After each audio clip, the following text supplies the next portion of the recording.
Number 10. History.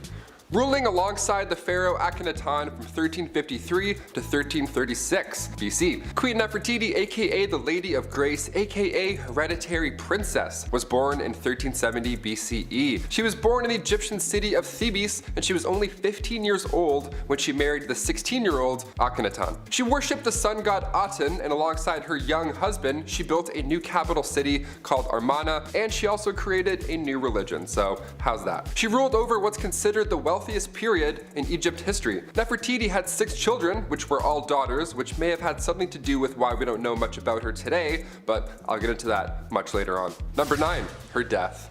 After changing Egypt's religious and political structure, soaring to new heights as a woman in the Egyptian court, the queen just vanished, just like that. And on this video, we're going to try and figure out what may have happened to her. During the 12th year of the 17 that her husband ruled for, historical records seem to have just wiped out the queen's legacy. She was gone from everything. Many believe that she didn't actually die, but rather she disguised herself and continued to rule. The next in line after Akhenaten's reign was the pharaoh Smenkhare. Was that really Nefertiti in disguise? I hope so. That would be pretty sweet if we proved that and figured that out. I'm really rooting for that. The reason we believe that she may have disguised herself as a man is because of the female pharaoh Hatshepsut, because they ruled with a fake beard in the 15th century. It's known that they had a big traditional fake beard. It's cool. It's like kind of flashy. I kind of want one. I can't grow a beard or a mustache, so I kind of want a fake one myself. Lastly, there's a theory that the reason Nefertiti was banished was because she couldn't produce a male heir. We've gotten closer to uncovering the truth though recently in 2015, when Nicholas Reeves and Mamdouh El-Damadi found what they think is a hidden doorway in King Tut's tomb that contains perhaps the sarcophagus of the lost queen. I'll get into that shortly, but first we need to talk about her modern day origins. Number 8. Berlin bust. Perhaps one of the most popular ancient sculptures of all time was found on December 6, 1913. German archaeologist Ludwig Borchardt found this on the floor of the Royal Sculptures Workshop. This figure has some unforgettable details. I mean, first of all, she's breathtaking to look at, and the blue headpiece. These are all important. It was clear that this was Queen Nefertiti from the start. The German team split everything with the Egyptian government, so currently this bust is being held in Berlin. It draws in about 50,000 visitors a year to Berlin's newest museum, a little piece of Egypt all the way over there. We love it. Now, fun little fact about this modern bust, in 2009 there were scans done to it, technology, nice, and it's revealed that underneath this painted layer is limestone carving of a woman so detailed that you can see wrinkles in her cheeks, even a bump on her nose as well. That's like 4K Egypt, it's crazy. Back in 2016, these two artists secretly 3D scanned the bust of the lost queen and then straight up released the files online as a free download. The future is here, I guess. Also, that's a little invasive. Just scanning your head, like that's really? But 3 years later, officials decided to release that to the public, so here it is, take a look. The Queen Nefertiti 3D bust, scanned by James Bond secretly. Number 7, Monuments Men. It wasn't always a smooth ride for this specific bust. Sometimes it was a bust. I had to, why not? She spent 11 years in the private residence of Germany's expedition founder, Jacques Simon. Cut to 9 years later, that's when King Tut's tomb was discovered, a totally separate event, unbeknownst to them, connected. Howard Carter found King Tut's tomb in 1922, and of course afterwards the entire world was watching. Just a year later, her bust was finally moved to Berlin. It had a rocky go. It remained in Germans' hands throughout the entire war. Even that big ugly dude with a little mustache said that he himself would never relinquish the head of the queen. So thanks, Spittler. I can't say his name because YouTube. It was hidden in a salt mine throughout the entire Cold War. The Germans would arrive too late though sometimes when stealing rich pieces of art. Like in 1940, for example, they arrived at the Louvre and it was bare. The Mona Lisa was now in a child's bedroom. Curators had moved the pieces, thankfully. But when a bust of a long-lost queen of Egypt was being held in a salt mine in the town of Merkers, the Monuments Men literally saved history. When Sergeant Kenneth C. Lindsay led his team down the 35 miles of tunnel, and aside from the queen's bust, billions of dollars of gold was also found down there, all stolen from the Germans. Number 6. Hidden chamber. Ancient Egyptian architecture is mind-blowing. Even to this day, we're trying to figure out how exactly everything was built. More and more secrets are coming out of all these hidden tombs. It's fascinating. Technology is for sure a helping hand when it comes to learning about our past queens and kings. And for Queen Nefertiti, her final resting place is now believed to be in a secret chamber in King Tut's tomb. This was years ago. Egypt tourist minister Hisham Zazou said the discovery was like a big bang. And I see no lies. It's perhaps one of the biggest discoveries of the 21st century. After After radar tests were conducted, Egyptian officials were 90% sure they found a hidden chamber. And it was also full of treasures, so that's neat. And also, we're onto something. At number 5, the horse and his boy. On the less violent end of the spectrum, Jahangir was actually a big fan of the arts, science, and worldly things. Unlike his father, who couldn't read and write, an interesting skill for a ruler not to have, Jahangir was all about it. He really wasn't interested in military, which was a task he left to his son. But he did inherit his father's wealth, and considering he wasn't working in the military, he had time to indulge his curiosity. In his memoirs, there are fantastic paintings of exotic animals. There's a painting of a zebra that has a very funny story behind it. The zebra was being taken as a gift to the Safavid Shah, and it was traveling through the port of the empire. Jahangir heard about it and had it brought to court first, and didn't believe that it was real. He thought that it was a painted horse, so he had people try and wash them off. Only when the paint didn't come off did he realize his mistake and ordered that the wondrous creature be painted. At number 4, Shah Jahan and the Taj Mahal. Okay, so this one isn't messed up for violence or anything, but it is the ultimate love story, and we just can't leave it off this list. There is one part that is messed up to me because, man, I don't even know, but we will get to that. If you've ever been to India, then one of the stops you made on your trips was probably to the Taj Mahal, a breathtaking mausoleum built by the Mughal Emperor Shah Jahan to commemorate the love of his life. Considering how big and intricate it is, you know that their love was bigger than any storybook. An Indian poet called the Taj Mahal a teardrop on the cheek of time, a testament to grief and power. Mumtaz Mahal was Shah Jahan's favorite wife, forsaking all of his other wives just to be with her. They went everywhere together, even on military missions. This is where, from my perspective, where things get crazy. This woman delivered 14 children for her husband. 14. Sadly, whilst giving birth to the last, she passed away, inspiring her king to build this massive structure. Both Shah Jahan and his love are buried beneath it. At number 3, brothers at odds. Shah Jahan's rule was considered the golden rule of the Mughal Empire, so how do you top that? Aurangzeb did not even bother trying, and he kinda sucked.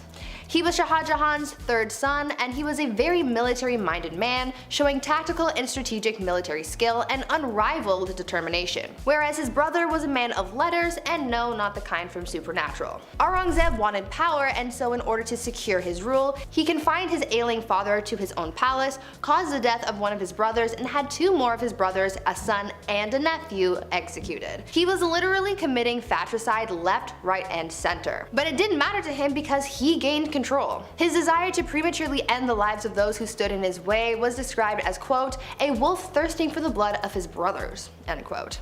You would think that this motivation to gain power and rule on his own terms would mean that he had big plans for the empire, which in a way is true, but those plans and changes led to a lot of oppression, but we will get to that in a bit. At number 2, staked. Before we get into the oppression that Aurangzeb caused to his empire, let's talk about Emperor Farrukh Siyar. Farrukh Siyar was emperor of the Mughal Empire from 1713 to 1719.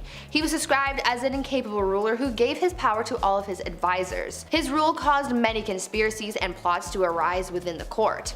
He caused a lot of people a lot of pain for his plight for power. With the help of his allies, he gave many of his enemies the gift of the big sleep, but by far the most ruthless thing he did was kill Jahandar Shah and Zulfikar Khan Nusrat Jung. What made their deaths so brutal was the fact that when they went the emperor hung their heads on poles, and just to add insult to injury, he made their parents walk at their funeral. Luckily for the people of the Mughal Empire, Farrukh Siyar was killed by unknown assailants at the instructions of his close relatives, putting an end to his awful reign.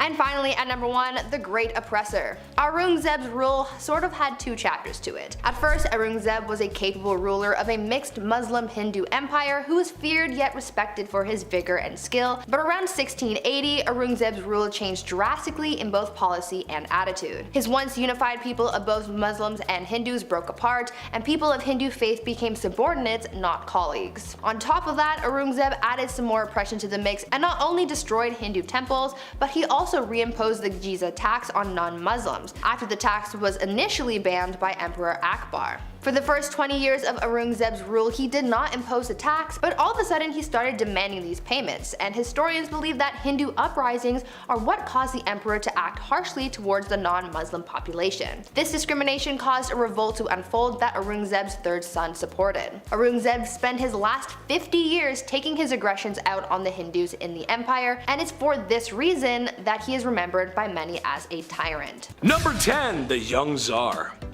Being the leader of a nation is hard. I play a lot of city builders, trust me, I know.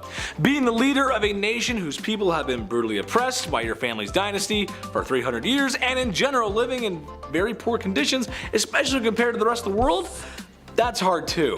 Even harder. Nicholas II inherited the throne from his father, which sounds great, but in reality was a lot of pressure to do so.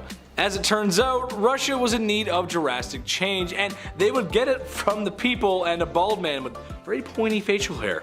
A communist revolution saw the Empire of Russia fall. 300 years of Romanov rule end overnight, as the Tsar was forced to abdicate his throne. So what's his crime? Well, not doing anything. Negligence.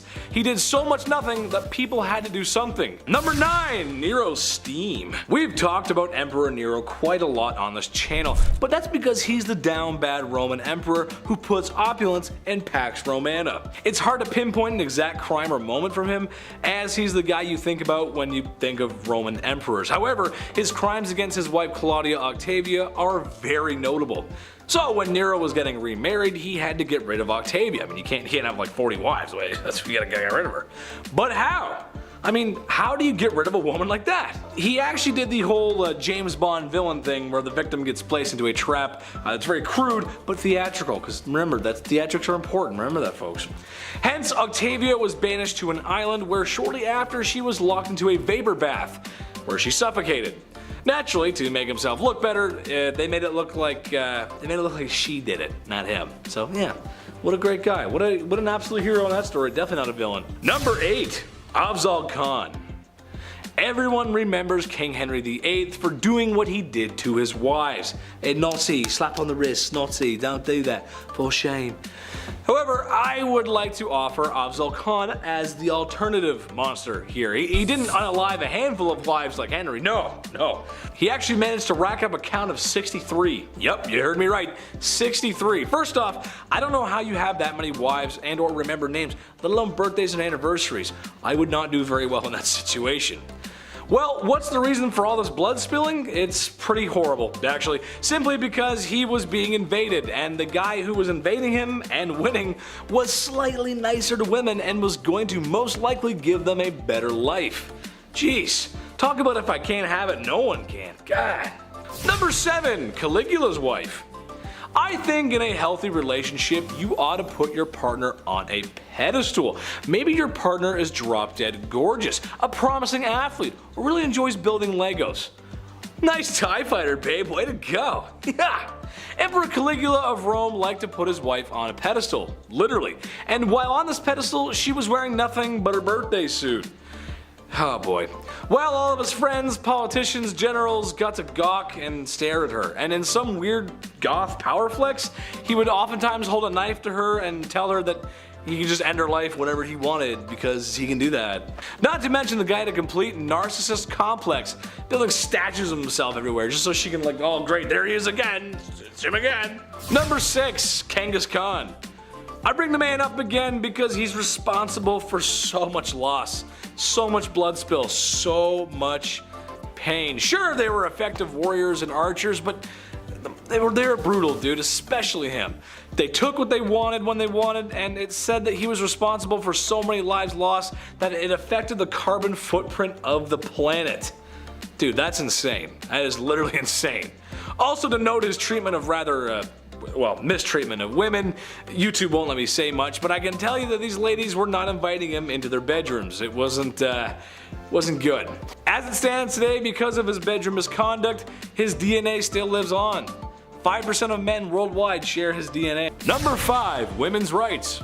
Listen, it would be difficult to talk about this list without bringing it up. And ladies, all I want you to know is that you're gorgeous and I love you. But queens of the past, although they might be royalty, were severely lacking in rights. This is a time when men ruled, literally, and unfortunately that means a lot of women got the raw end of the deal. Just as an example, women have only been able to vote in the United States since 1920. There was a lot of work that had to be done, which sounds like a long time, but it really isn't. Women of the past, and especially the medieval world, basically needed a man to walk through their life, whether they liked it or not. Can't own property, business, can't sign contracts, basically everything they need to do has to go through their husbands first. Sure, royals had it easier, but I'd argue if someone could just unalive you or lock you away in a tower without consequence, do you really have rights at all to begin with? I don't know, I don't think so, that's not right. We're gonna do better, we'll do better. Number 4. Herod the Not So Great. Herod the Great was the king of Judea in 37 BC. Herod the Great was also a monster. I know I've given Henry VIII grief for Anne Boleyn, but Buddy here, he just throws out wives like it's his business. Well, it kinda was, actually. He was a busy man, having an estimated 14 children with different wives. There's also a good chance that there was more, being since that female births were just not recorded. He also unalived a lot of other people too. This guy was just so much of a tyrant that both Jewish and Christian faiths depict him as a tyrant. Way to go, dude. Nice. Number 3, the mayor's alibi. Alright, here's a modern one for you. Yes, I know the mayor is not a king. I understand that. But they still hold a decent amount of power, and this happened in the 90s, which I hate to bring up because that was a really long time ago. Yeah, I know, right? I know, I remember that too. Mayor Barry Waite and his wife were just as comfy as peas and carrots when one day his wife was mysteriously unalived. Barry was not a suspect at first, but slowly as time went on, his alibi began to unravel, and he seemed less and less trustworthy.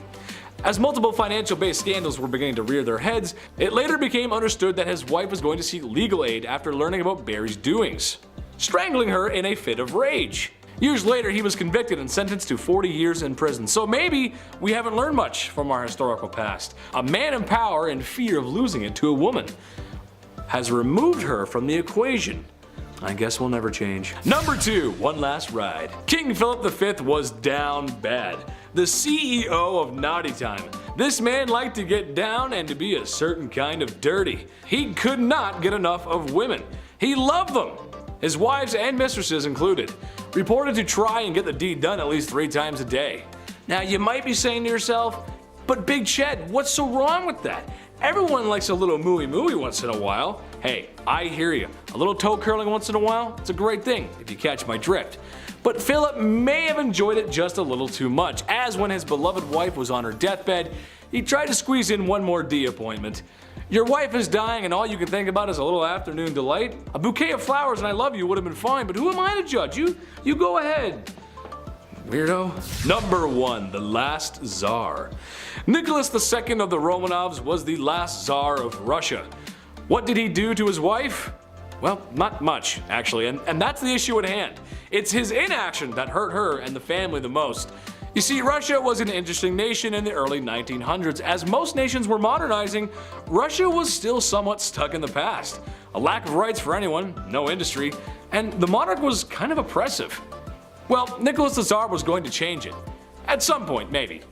Okay, well, he didn't. It would take a whole history class to break down what actually happened during those crucial years, but in a nutshell, there was this new fun idea called communism. And with the lack of the Tsar's support to the people, this is serious neglect we're talking about here, the people revolted. The monarchy was overthrown, and in an event that's actually quite sad, the Tsar and his whole family were unalived by the new government. His inaction got his wife done in. Way to go, Nikki. Number 10, King Charles I. You can put any king down on this list, really. People weren't as kind and loving as we are now. Or well, less cruel, I guess. King Charles was no different from any other, a monarch sniffing his own farts up in his castle, doing his very best to snuff out religious groups that he didn't agree with. A lot of guys were like that. It's brutal, but that's history, folks. Well, one such measure he took, I think, was so wrong, so heinous, and so criminal, and so offensive that he should have been locked up for life. During the 1600s, this man, in an effort to curb religious views, outlawed Christmas. Yeah, that's right. Outlawed Christmas. That means no gifts, no tree, no Santa Claus, no turkey, no stuffing, no nothing. This was quickly dissolved after he was removed from office. And yes, I know Santa Claus wasn't there then, but it's Santa Claus, it's Christmas. Can't have Christmas without Santa Claus. Number 9, William the Conqueror. You've all probably heard the name William the Conqueror. Battle of Hastings, illegitimate son of the king fighting for the throne, very violently too, I might add. However, today I want to talk about his dating skills. Look, dating can be hard. I get that. There's a lot of anxiety, especially when self-image comes into play. Ooh, I'm too fat. I hate my nose. And what are these legs? Ugh, no one's gonna like me. Everyone thinks like that. And it's always usually right before a date, too. You could be staring in the mirror and then all of a sudden all your bruises, pimples, and blemishes seem to show up out of nowhere. It's weird how that works. Well, William was different though. He was more confident. He didn't have confidence issues like the rest of us. To quote a brilliant chemist, he was the one who knocks. As the story goes, he was quite fond of one lass. She was not fond of him. Classic story, really. So after trying to court her several times and failing, he decided to drag her on the ground by her hair until she said yes. Don't do that. That's bad. Number 8, Genghis Khan. I don't think some folks realize just how brutal this guy really was. I mean, if you've ever played the Ghost of Tsushima game on PlayStation, then you know exactly what the Mongol horde is capable of. Naughty things. The man carved out most of Asia and parts of Europe. In one battle, allegedly, taking the lives of 1 million people. And all that remained was a mountain of bones and human fat. Ugh, gross. He's been known on how not to treat a lady and reportedly liked to use his young and newest soldiers as arrow fodder by creating human shields with them. A lot of conscripts in his army were often taken from villages that he conquered. It's kind of how he kept the machine going. So either fight with me or that's picture wrap for you. What a nice guy. What a swell nice guy. Jeez. Number 7, Galeazzo Maria Sforza. This guy was just bad. Like all bad. Not like Deadpool where he does some bad stuff for good reasons, anti-hero kind of guy. This guy's just straight bad, straight evil. In one story of the Disturbed King, he had a rival's hands chopped off. No more tennis matches. He left prisoners in hanging cages and even had a priest that made a prediction about him that he didn't find all too flattering in prison with little food and water. It got to the point where the man had to eat his own refuse. So if you cross Galeazzo Maria Sforza, don't do it. Number 6, Ivan the Terrible. I'm not that familiar with Russian history before the year 1900, but there is a lot to unpack. It's not all Lenin and hammers and sickles and such. Ivan the Terrible was the first Tsar of Russia, and he was quite the specimen. From having struck his daughter-in-law and unlifing his son in a fit of rage, he was one nasty dude. However, I believe the story of him in St. Basil's Cathedral is more noteworthy. As the story goes, Ivan commissioned an architect to build St. Basil's Cathedral. If you've ever seen it, you know how gorgeous it is. All the onion palace buildings and whatnot, you know what I'm talking about. Ivan was so impressed with the architect's work that he had his eyes gouged out so that no one could ever build another structure or gaze upon another structure as magnificent as the cathedral. That's hardcore, dude. That's pretty hardcore.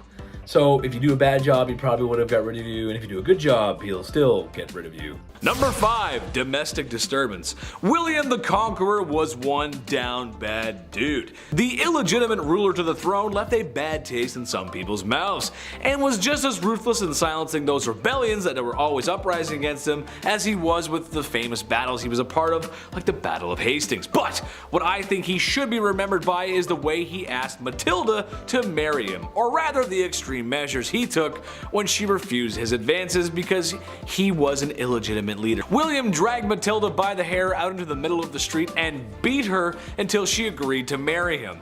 I don't have to tell you how messed up that is, and I sure hope I don't.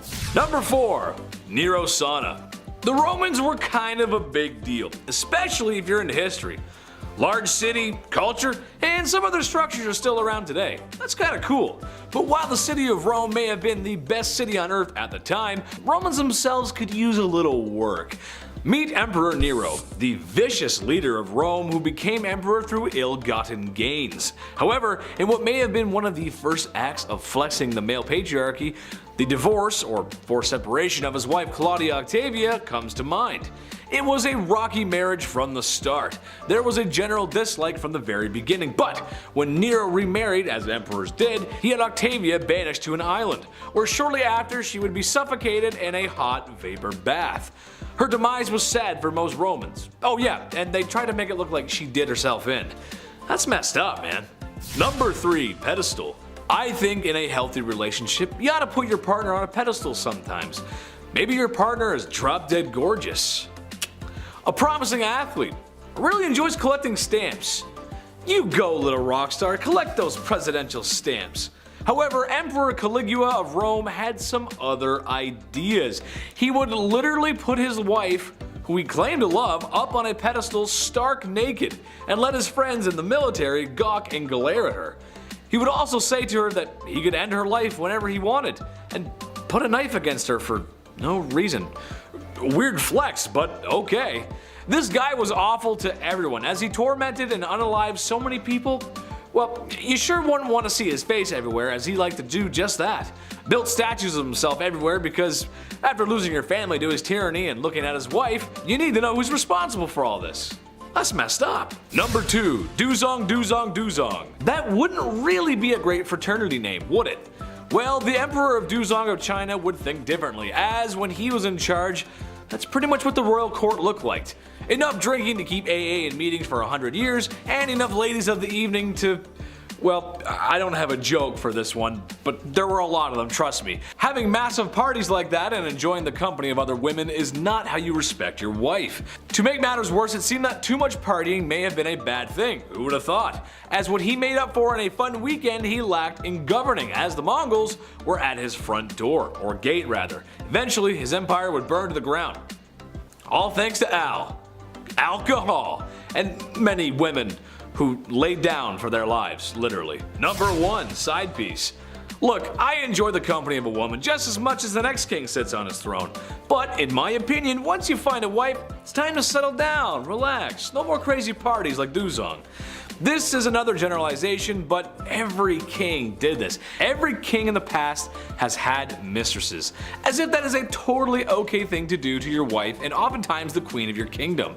I'm a reasonable guy, so maybe I can see having your side piece waiting in the wings to be stage center, but it's never one, is it? It's always multiple. Ladies of the past, all I can say is make sure you give birth to a boy and watch your back. They're coming for you.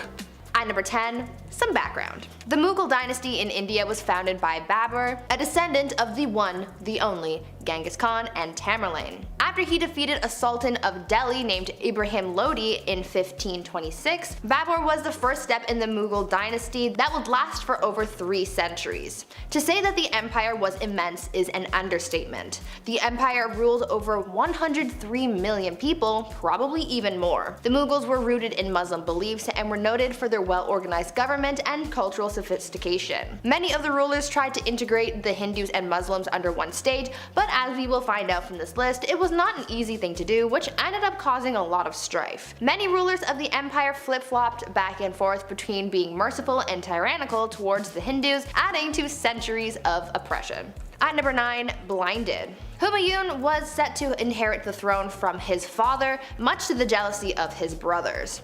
He was 23 when he ascended the throne in 1530 after the death of his father. His brothers reigned over different fiefs, but none of them were satisfied unless they had the crown. He also wasn't the best ruler. Humayun was sent into exile for 15 years after he was overthrown by one of his father's generals, Sher Shah. Humayun fled and eventually ended up in Persia, where he built back up an army through his partnership with the Shah. Slowly he took back his land, facing his own brothers who were constantly scheming against him. But Babur, his father, made him promise that he would never lay a hand on his brothers.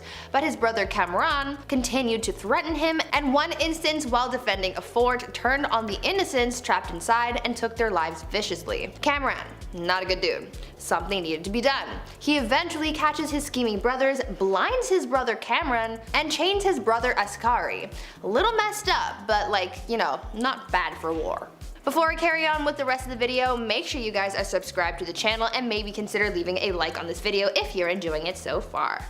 At number 8, Akbar. Humayun continued to deal with the competition of his brothers until finally his reign came to an end, but not in the way that you would expect. He was carrying a bunch of books up some stairs and he accidentally fell, leading to a lethal head injury. His 13-year-old son Akbar had to inherit the throne.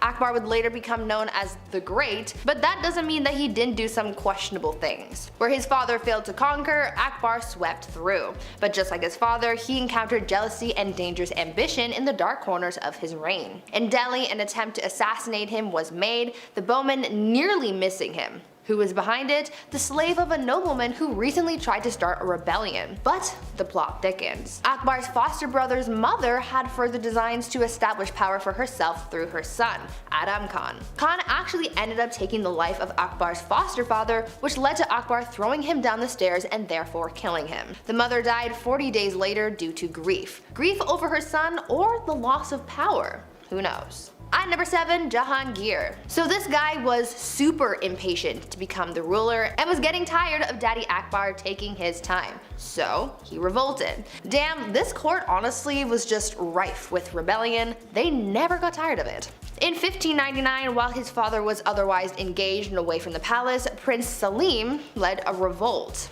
During the revolt, he even skinned a man alive. Akbar was pissed about this and wrote to his son and said, quote, "I have never skinned a bird alive in my life, and you have treated a human being in this manner." Jahangir then went on to conspire against a close advisor of his father named Abul Fazl, whom Jahangir killed in a small battle. Despite Akbar being devastated at his son's behavior, he was the only male heir left to inherit, so on Akbar's deathbed he forgave his son and implored the nobles to recognize him as a leader. At number 6, sewed to an ox. Now Jahangir was emperor, but the trouble didn't stop there. I saw some sources recognize him as a somewhat benevolent figure, while others said that he was the exact opposite. He was pretty brutal, and his first task was crushing a rebellion against that which his own son began.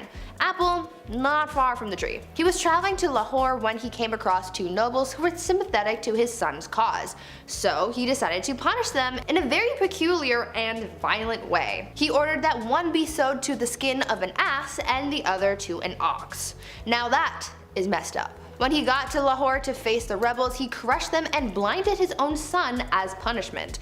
A ruler couldn't have any impediment, so therefore his son could no longer pursue the role.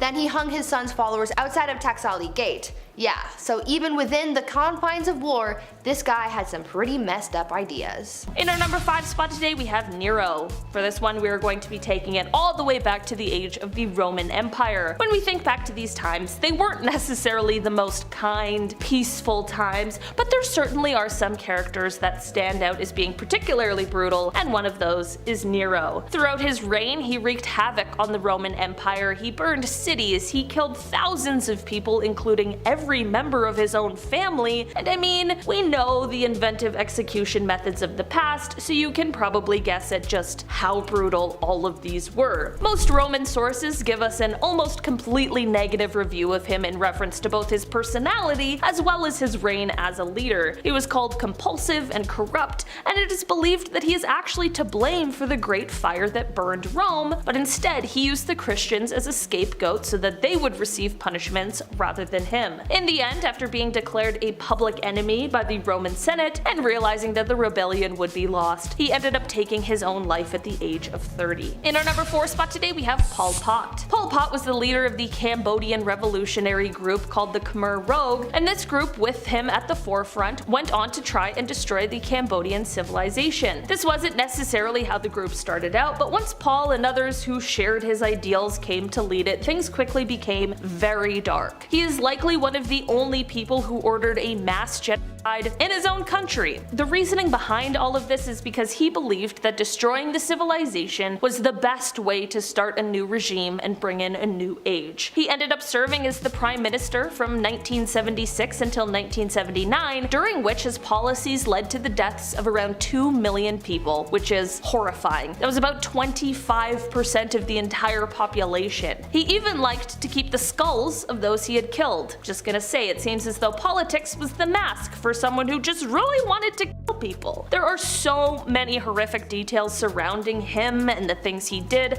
much of which I can't even repeat here on YouTube, and that is exactly how he landed a spot here on today's list. He truly did some horrendous things, and in the end went on to live the rest of his life and died of natural causes before he could even answer for any of his crimes, which is just the most frustrating end to a horrible tale. In our number 3 spot today we have Maximilien Robespierre. Okay, I'll be honest. This is quite a polarizing one. Maximilian, on one hand, was great. He advocated for universal suffrage, for unrestricted admission to national posts, and he was against racial and religious discrimination. Especially in the time he ruled in, this was huge. Of course people were against him, but in our modern views, he was way ahead of his time in these beliefs. On the other hand, however, he was extremely violent and was the leader during most of the French reign of terror that happened during the Revolution. It is said that during this time he was responsible for imprisoning somewhere around 300,000 and killing somewhere around 40,000. During the Revolution in 1793, he was elected head of the Committee of Public Safety, and from that point on, any voice that was in opposition to the change that was happening was struck down and silenced by him. Throughout the years, his ego and power only grew, which led to him being a little too quick to use the guillotine, his favorite execution method. He was getting a little too cozy with that thing, so much so that he began to use it even on people who had, at one time, been his allies. We saw this clearly when it came to the execution of George Danton, who Maximilian had executed after he suggested maybe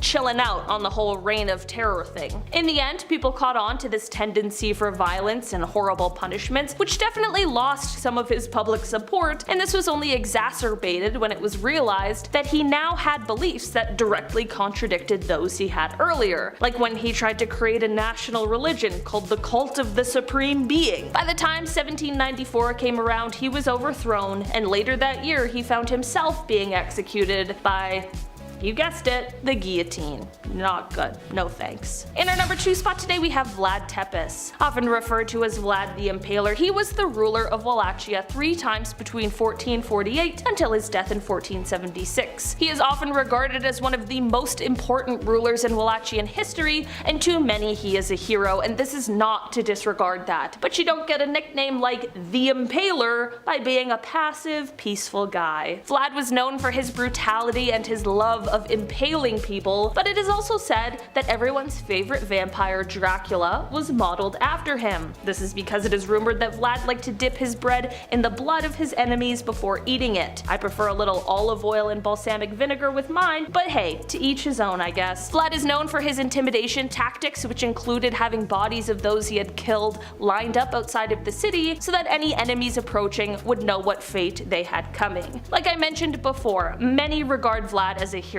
I mean, it is abundantly clear that he fought as hard as he could to protect Romania and Bulgaria from the Ottomans, but that doesn't mean that the horrific things he did have been forgotten either. Vlad definitely left quite the legacy behind when he was killed in 1476. In our number 1 spot today we have Joseph Stalin. Stalin was a Georgian revolutionary and Soviet political leader who governed the Soviet Union from 1922 until his death in 1953. Despite the fact that he started his time governing the country as a part of a collective leadership, by the 1930s he had consolidated all of the power and went on to begin acting as the Soviet Union's dictator. During his reign, Stalin was responsible for the deaths of over 60 million people, 20 million of them being his own. Apparently the math works out to about 40,000 people per week, which is just unbelievable. For almost 30 years he reigned the Soviet Union with terror and violence. I mean, his decisions led to a famine that killed millions of people. Also, the lives he took weren't just of his enemies. I mean, how could one person have 60 million enemies? He would take the lives of families of people he liked. He just took too many lives, was too paranoid, and while he was powerful and smart, he could also be an absolute monster. This is all perfectly summed up when he said, quote, "One death is a tragedy, a million deaths is simply a statistic."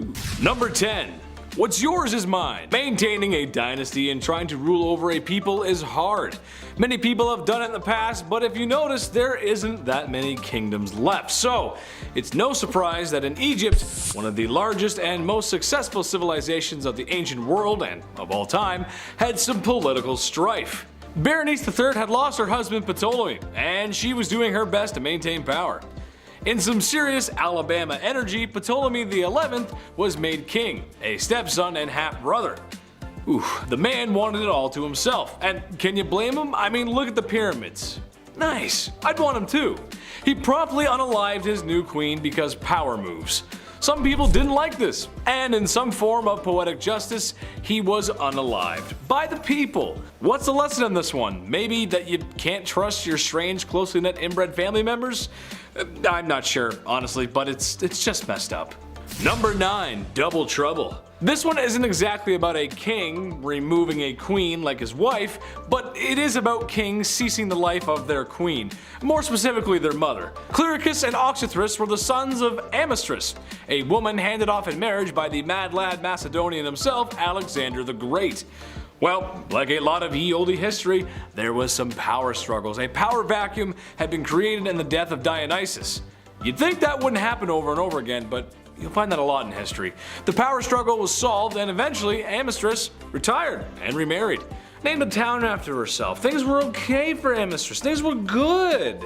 But one day her sons came to visit and noticed the mom looked a little thirsty. So they drowned her in a river in a power grab that pretty much immediately backfired, as they too were unalived by the next guy in line. Pretty similar to the last story, but that's history, isn't it? Number 8. One too many. Sometimes when you're king, you're gonna have more than one wife that's 6 feet under. It's just how it goes sometimes. However, I believe there is no better example of this than Afzal Khan, whose actions were so egregious that I did a literal double take after learning about what this king had done. See, Afzal didn't just unalive one wife or a couple like history's favorite King Henry VIII. No, my busy bees. He is responsible for the termination of 63 wives, not wives. I'm not sure what kind of guy would make that kind of mistake. In fear of losing them to an invader who treated women slightly better, he had his soldiers give them a tall glass of drowning. Those who tried to escape were cut down without mercy. I lived next door to the chief. He invited me in for a cup of tea. I sat down and he said, "That ain't it." You know something's messed up if I'm overusing that joke. Number 7, 20 years of therapy. Elizabeth of Bosnia was a very unpopular queen, and unfortunately had to often defend her throne with violence. As it turns out, this did not bode well. Many people wanted revenge, and honestly, just to take her position of power. Elizabeth, understanding perhaps her times might be numbered, was going to try everything she could to keep her bloodline in power.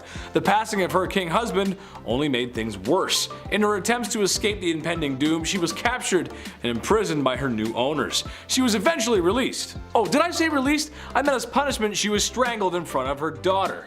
Now, I'm not a psychiatrist, I'm more of a bumbling fool, but that just can't be healthy for you. Emotional damage! Number 6, bad divorce. Pedro of Castile was doing as the European monarchs do.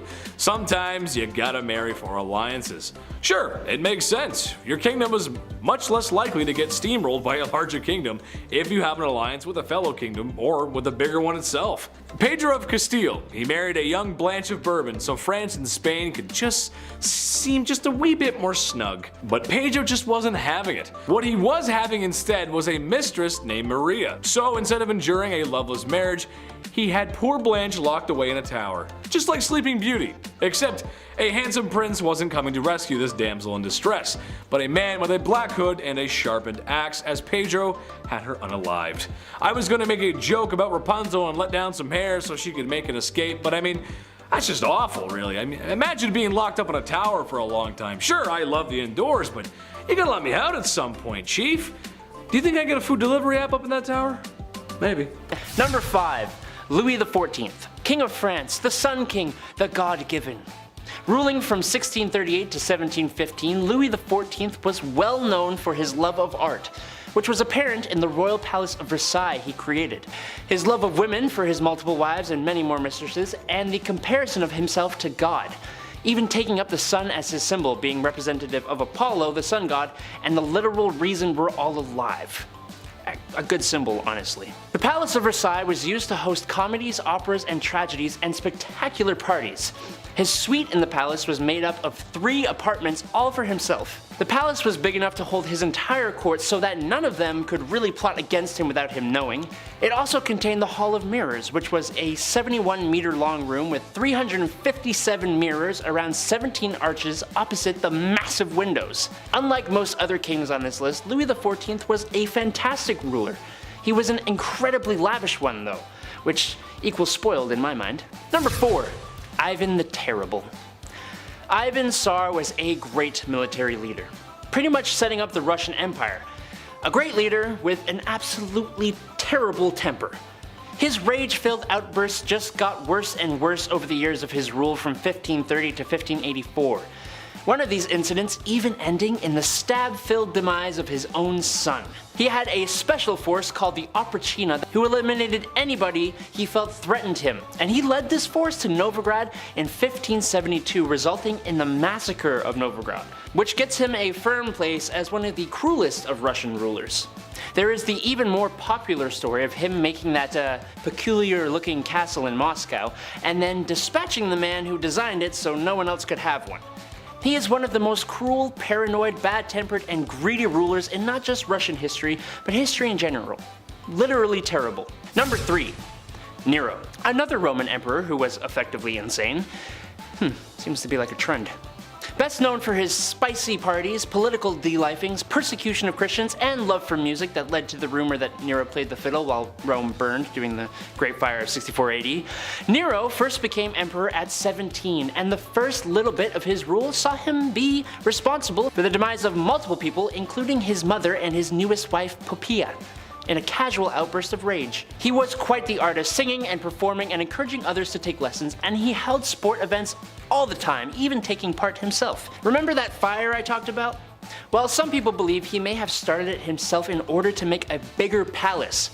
But if he did or didn't, he blamed the Christians and punished them much more than necessary, like dressing them in animal skins and having them torn apart by dogs, or being burned to the afterlife in pyres that would light his own garden parties. Oh, and he bankrupted the Roman treasury building the aforementioned palace where he held his ridiculous parties we talked about before with a 100-foot golden statue of himself. Nice. Number 2. Bad King John. Kings be bad sometimes. But when it came to lechery, treachery, and shocking acts of cruelty, the king who sealed the Magna Carta takes the cake.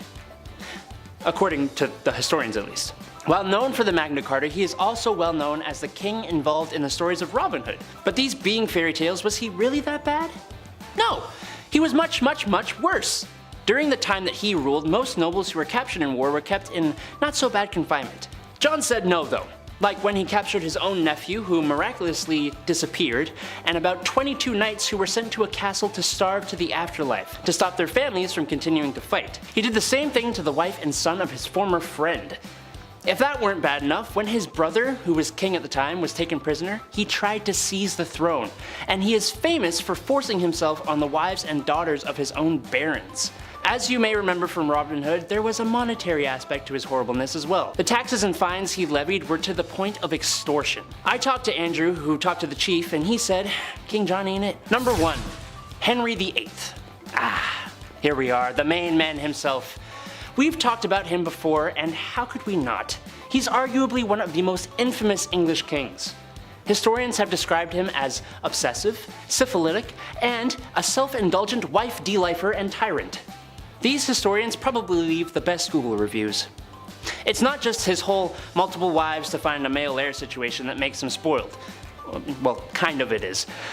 To achieve his personal ends, he literally spurred on a religious revolution that created the Church of England, the formal end of monasteries, and the Reformation. Which is hilarious because he wrote a treatise against Martin Luther that had him named Defender of the Faith by the Pope. Ironic. He, like many of the others, was a lover of art, music, and sport, at least in his younger years. But he was also an incredibly costly ruler. While he unified much of England with Wales and Ireland, in 1520, with King Francis I of France, Henry co-hosted the Field of the Cloth of Gold, which was incredibly lavish and showed off his immaturity. Speaking of immaturity, there are tons of cases where people were separated from their heads simply for not giving him what he wanted, including some of his friends and his wives. A great number 1 for this list, in my opinion. Number 10. No one's ever really gone. You may have heard that said when losing a family member, a pet, or in the worst Star Wars movies ever made. Sorry, not sorry Disney, those are terrible. But perhaps there is someone who is never really gone. Genghis Khan. Yes, that's right. The ruthless Mongol warrior who conquered so much in his time that we're still talking about it today. So why is this big bad warrior still with us today? Well, that's because of DNA. Yeah, in his time there was lots of activities going on, besides the usual pillaging the village and unaliving those who oppose you. There were a lot of happy endings, let's say, and by that I mean forced non-YouTube friendly conduct bedroom happy endings. So much so that when a study was conducted back in 2003, 8% of men in Asia were thought to be descendants of the mighty man himself. 0.5% worldwide. That doesn't sound like a lot, but we're talking about millions of people here. Next time you go out, you may be brushing shoulders with the warrior's kin. Prepare for battle! Number 9. Henry again? Boy, it's really hard not to talk about this guy. But dude was kinda down bad for it. He's just most well known for his mistreatment of his wives, and by mistreatment, I don't mean getting into a fight over whether or not the toilet seat should be up or down and then having a very toxic argument in front of family members. No, because when Henry was upset with marriage, he wanted divorce, which honestly was kind of taboo for the time. Oh yeah, and he also beheaded 2 of his wives because that's how it goes. I know every couple has their issues to work out, but for most dads out there, having sun-drenched beer-fueled weekends, they never go beheading after that. Although, Dad's been staring at the lawnmower for a while and there's a lot of blades on that. Dad? While it is true King Henry VIII did behead 2 wives, he didn't do it to all of them. And at some points we're honestly quite pleased with his holy sanctity of marriage. Anyone who's ever been married can tell you how peaceful and sacred that bond really is. Number 8. The People's Princess. Okay, I know Prince Charles isn't exactly a king, but he is royalty, and the man kinda did Diana dirty. That's a quick and half put together allusion to a Michael Jackson song for the English majors and the audience. Being royalty isn't easy. Being royalty in a modern age when paparazzi overwhelm you with lights and cameras just for a juicy piece of gossip like, when was your last bowel movement? Is it slow? Extra, extra, read all about it, the princess is constipated. That's just not fun. So after Prince Charles and Princess Diana had been married for a few years, you can understand how excited the media was to find out about their marital disputes. There was 3 of us in this marriage, so it was a bit crowded, was a quote by Princess Diana that gave the media a field day. Sadly, Prince Charles was having an affair, and it wouldn't be too much longer that Diana would perish in a car accident that may or may not be organized by the royal family themselves. Number 7. Midlife crisis. This one's kind of generalized because if I didn't, I'd have to mention almost every king ever. So here we go. Back in ye olde times, the access to better healthcare just wasn't there. Doctors aren't washing hands. Imagine, Buddy eats some greasy mutton and then says, "Alright, time for your enema." But those aren't the only greasy hands around certain orifices I'm talking about. I'm talking about kings marrying older girls at the ripe age of 12. Yep, that's right. Nothing says experience in womanhood like being 12. People didn't live long, and oftentimes these arranged marriages had ulterior motives, like alliances or business really. However, that does not make up for marrying a 12-year-old who may or may not have started those super weird changing times, like when you were 12 and now there's hair showing up in places that you didn't know there could be hair. I sent a courier to the chief and he came back with this message. It ain't it. Number 6. Till death do us part. Love and marriage go together like a horse and carriage, but sometimes the crooning words of Frank Sinatra aren't enough to keep people in love. Sometimes marriages end up like the ones we see on sitcoms, but when there's no laugh track, it's not very funny, and sometimes divorce is the answer. Medieval Germans thought this too, and something they practiced was divorce by combat. Basically, the man goes into a hole with his arm tied behind his back and the woman is free to move around with a sack of rocks. These proceedings are strange, as I'm sure no husband or wife married today would ever get so frustrated with one another that they would want to hit one another on the head with rocks. Oh, the blessings of being married. Number 5 is the Zhengde Emperor of China. He is remembered as a notorious leader of the Ming Dynasty for both his wild behavior and his cruelty. His biggest scandal surrounded the poor decision to leave senior eunuch Liu Jin in charge of the state's affairs. This causes unseemly taxes and poverty and unnecessary acts of aggressions, things the general public, tend to hate. The two finally fell out after 2 years, and Liu was sentenced to slow slicing, a particularly graphic, drawn-out, torturous death I don't recommend you look into without a strong stomach. Oh, and on top of that, he would waste the resources of his kingdom to play pretend. He would take the faux role of a general and went on raiding parties that were all dressed in silk. He even invented an imaginary best friend / alter ego named Zhu Shu. To the exasperation of the Chinese government, he actually made them address this imaginary friend or watched as he ordered it on pointless raiding missions. Ironically, it's rumored sometimes he'd even put on a wig to represent his own alter ego and have the courts address him as Zhu Shu. Eventually, Zhengde the emperor unexpectedly dies at the age of 29 shortly after he drunkenly fell off of a boat and contracted some fatal disease in the Yellow River. Number 4, we can't talk scandal without Caligula. The emperor of Rome, he was born in 12 AD and lived to 41 AD. Caligula spent his time on the throne building lavish projects, exercising his sadism and brutality, and exhibiting eccentric behavior at any chance. Also cheating. So much cheating on his wife. Well, wives. 4 wives. Caligula sucked at settling down, and his proclivity for both genders apparently made it no easier. He was known to seduce senators' wives right in front of them, bring home working girls, and engage in affairs with theater acts, specifically a dude named Menster. He also happened to love banging his sister. These did not win him public favor. Caligula is said to have banned the mention of goats in his presence due to his hairy appearance, and also practiced facial contortions to make himself be terrifying to his subjects. He was obsessed with his horse, building an entire castle and attempting to appoint the steed to the high office of consul, and he once even had his army construct a 2-mile floating bridge just so it could gallop along it. After 5 years of this, his own army kills him. His unforgivable mistake was to jeopardize Rome's military reputation by declaring a sort of surreal war on the sea, ordering his soldiers to wade in,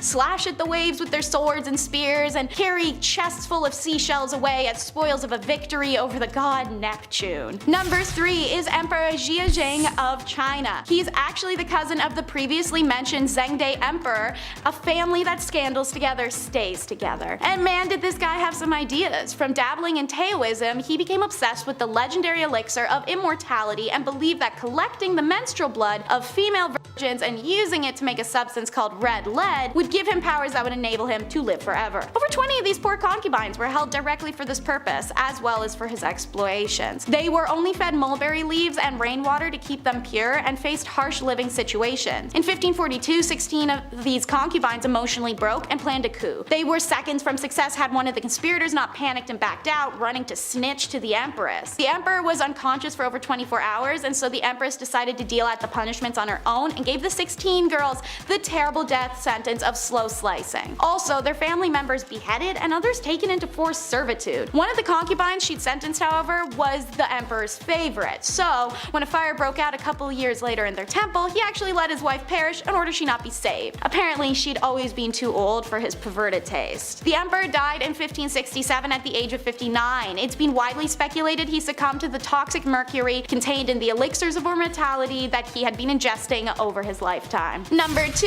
is Charles III. He ruled from the time he was 12 in 1380 to his death in 1422, whilst under the 100-Year War of England was at its peak. Naturally, this is a horrible time to have someone dubbed Charles the Mad on the throne. In 1392, he shows his first red flags of instability when he suddenly turns on his own knights during a manhunt and starts attacking his own advisor. It took several knights to subdue him and carry him back to the castle. It's all downhill from there. While they had assumed it was stress that caused that outburst, in the following years, it would prove otherwise. He began to forget people's names and roles, including his own. He would forget where he was, even that he was king. Maybe this was because he spent so much time running around the castle on all fours pretending to be a wolf and howling at people. By the time Charles was convinced he was made of glass and banned people from touching him lest he break, well, his family had written him off. But now there were multiple sides vying for that throne. So during the 100-Year War, civil war breaks out in the French monarchy between Charles's brother and cousin. This allowed England and other countries an immense upper hand in invasions, and so by the time Charles dies, much of France was occupied by foreign powers. And number 1 is Emperor Rudolph II. This guy was a known disaster. He was elected as the Holy Roman Empire in 1576 when he was already experiencing deep depression and mania. He also immediately tore up the religious settlement that for the past 20 years had kept Germany's Catholics and Protestants away from each other. Ending all peace, he embarked on a crusade to eradicate Protestantism from Germany's towns and villages, restarting an unnecessary war that had already been finished. Protestants' response was fast and strong, a self-defense league, alongside Hungarians rising in revolt and Turkish also taking an offensive.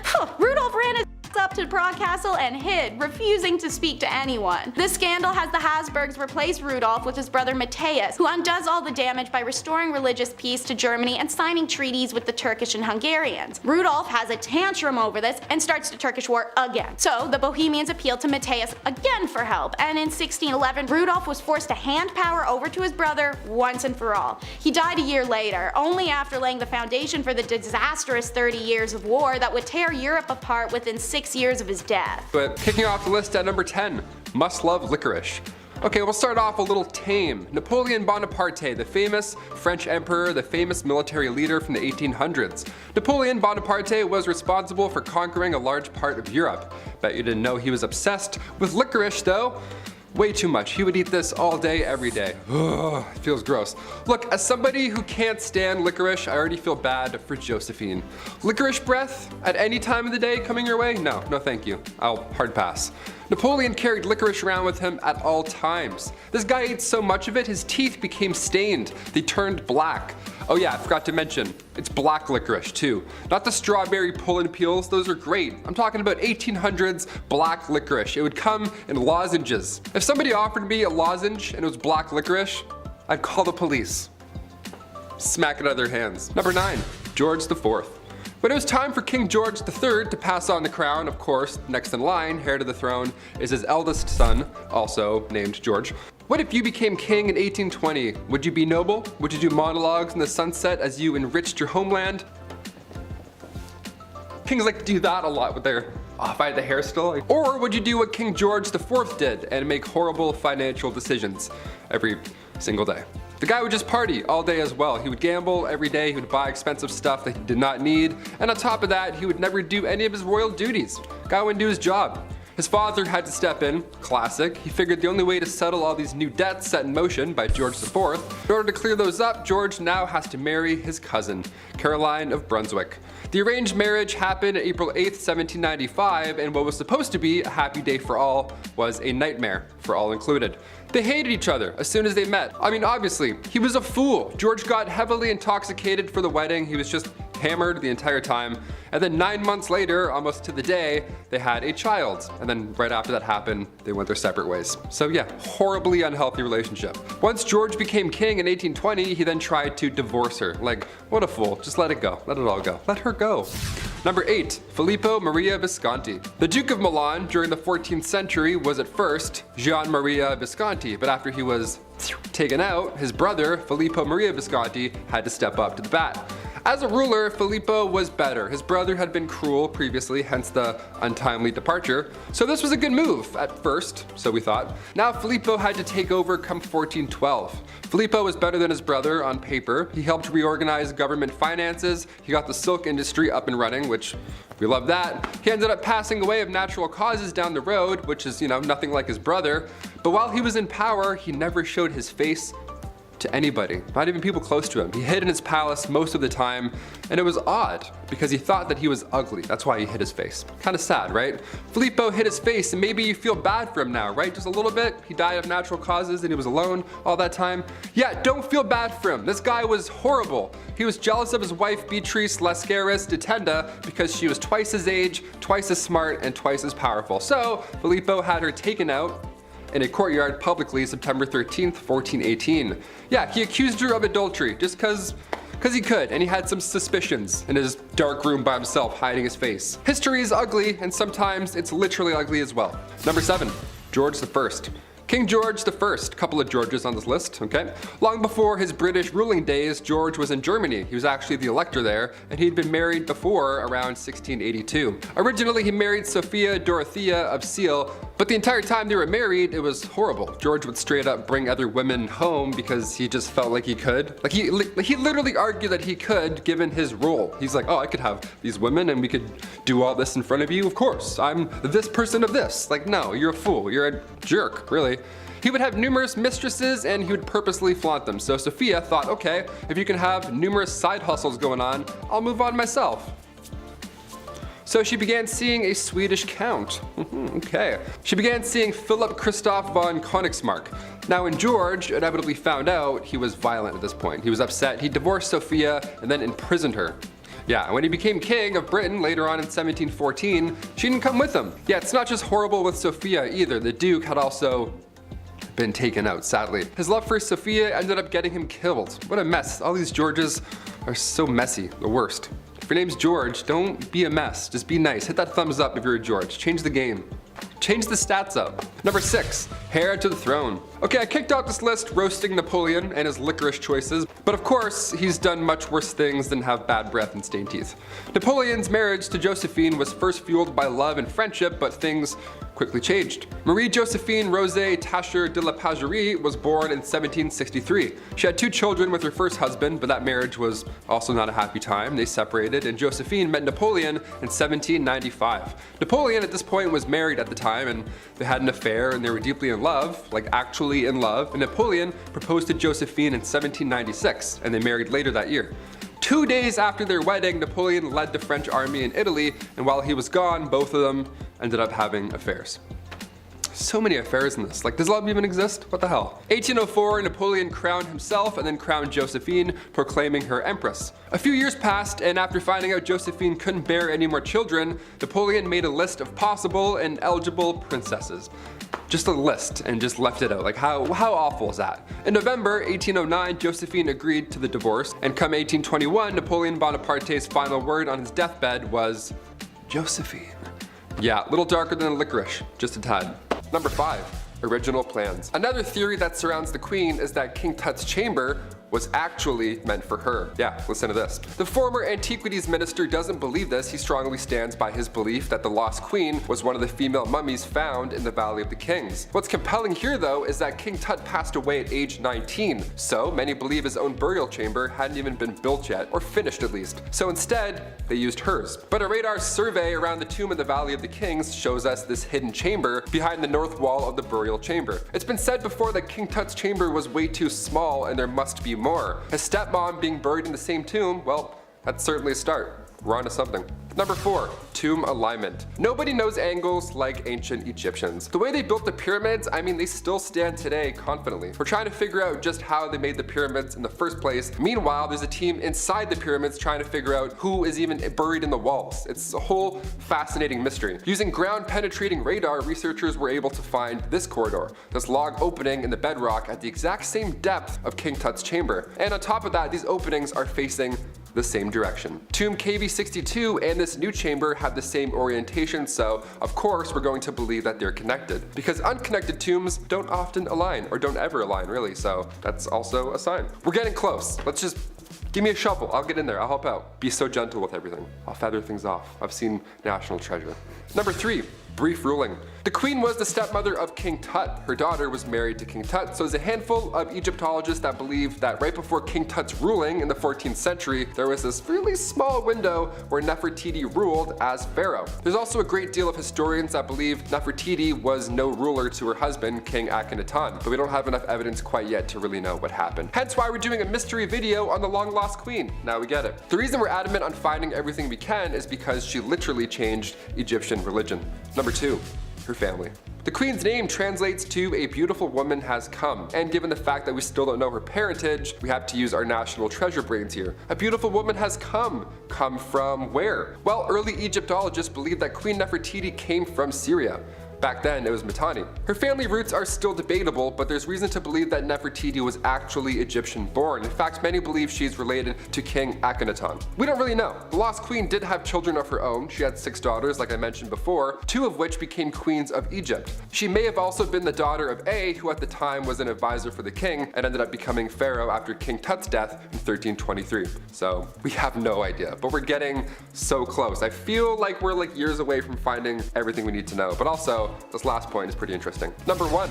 Sun god origins. Okay, one of the most interesting facts about all of this was the religious impact that the queen made on ancient Egypt. Both her and King Akhenaten were in a cult. How fascinating is that? They were in the cult of the sun god Aten. In the earliest accounts of the queen, she assisted her husband in a ritual that smited the female enemies of Egypt at the time. There have been a few blocks that have since been recovered from the Theban tombs of the royal butler that depicts the queen wearing her unique blue crown, so definitely her, part of these sun god rituals. So cut to the end of the king's ruling, the Aten was now Egypt's main god. She made a new god. She convinced everyone to believe in a new god. That's incredible. We can't even decide on who's gonna win America's Got Talent. She's like trading in traditions and religions. That's wild. Number 10, Elizabeth I.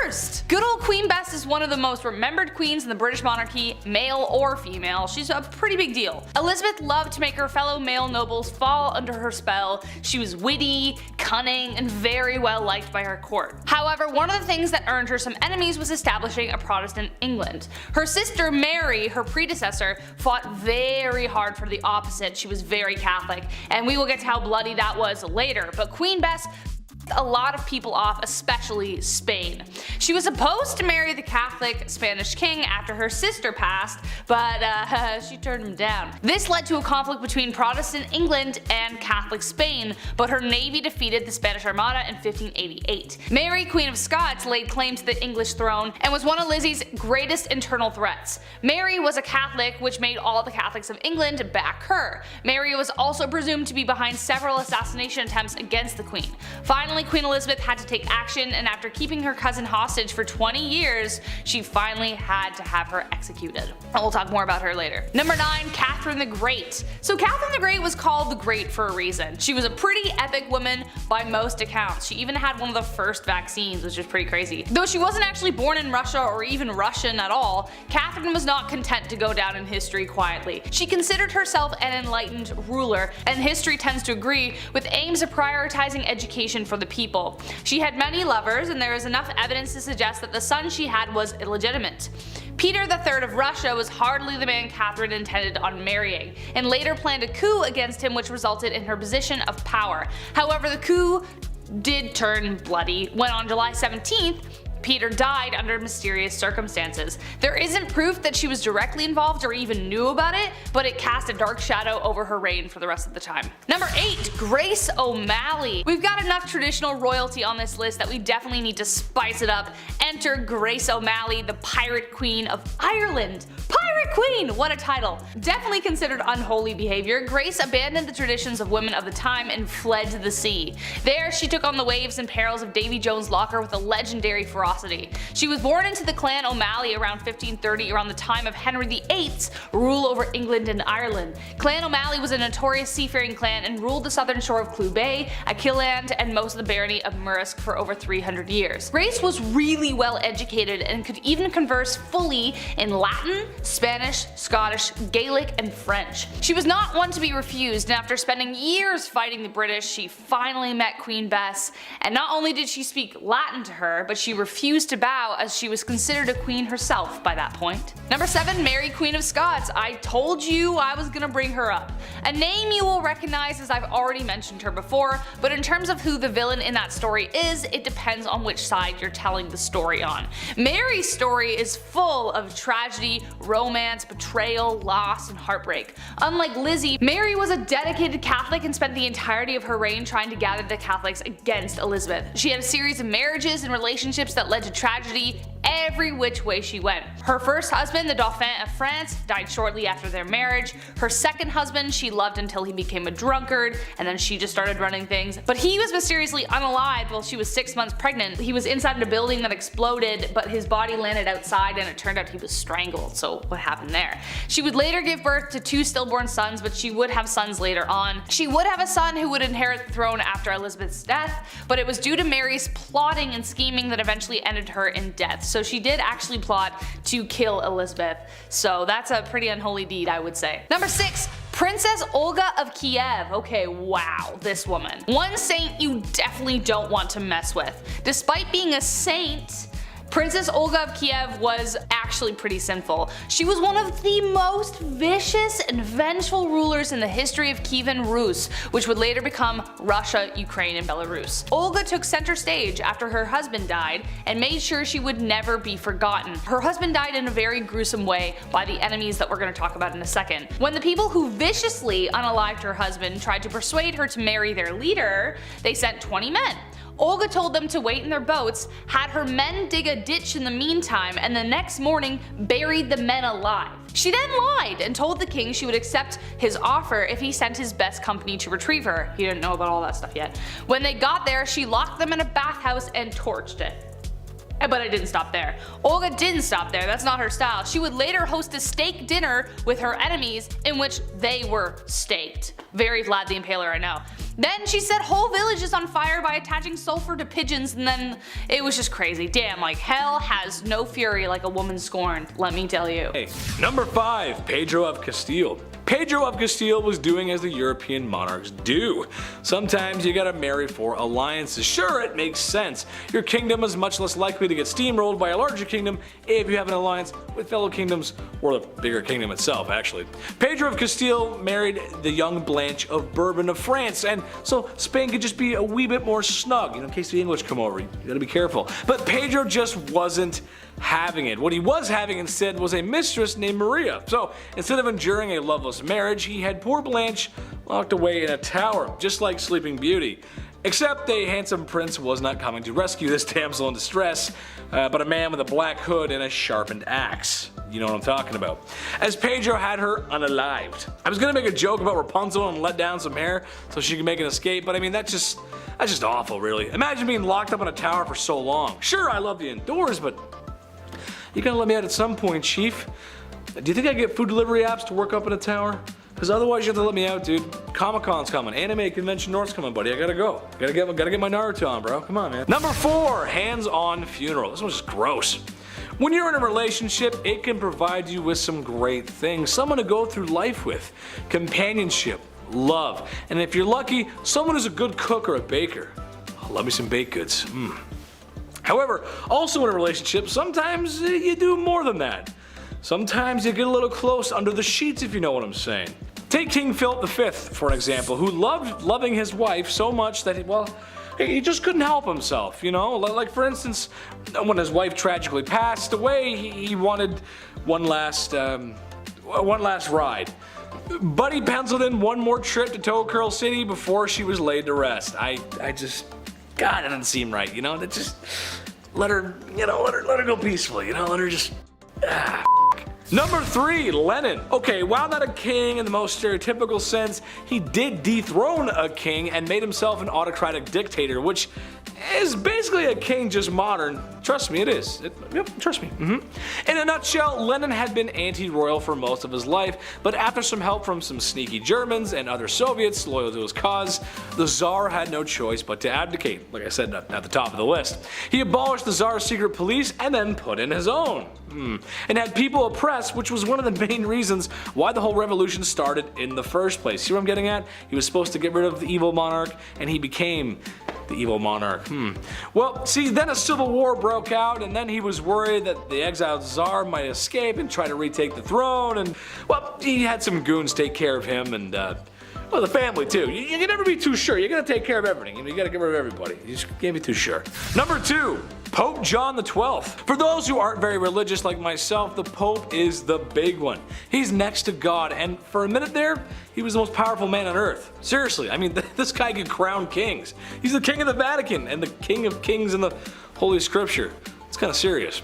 And today he's got a really cool car for parades. The Pope-mobile's pretty sick, not gonna lie. However, Pope John XII was anything but a sweet old man who delivers the holy messages from God.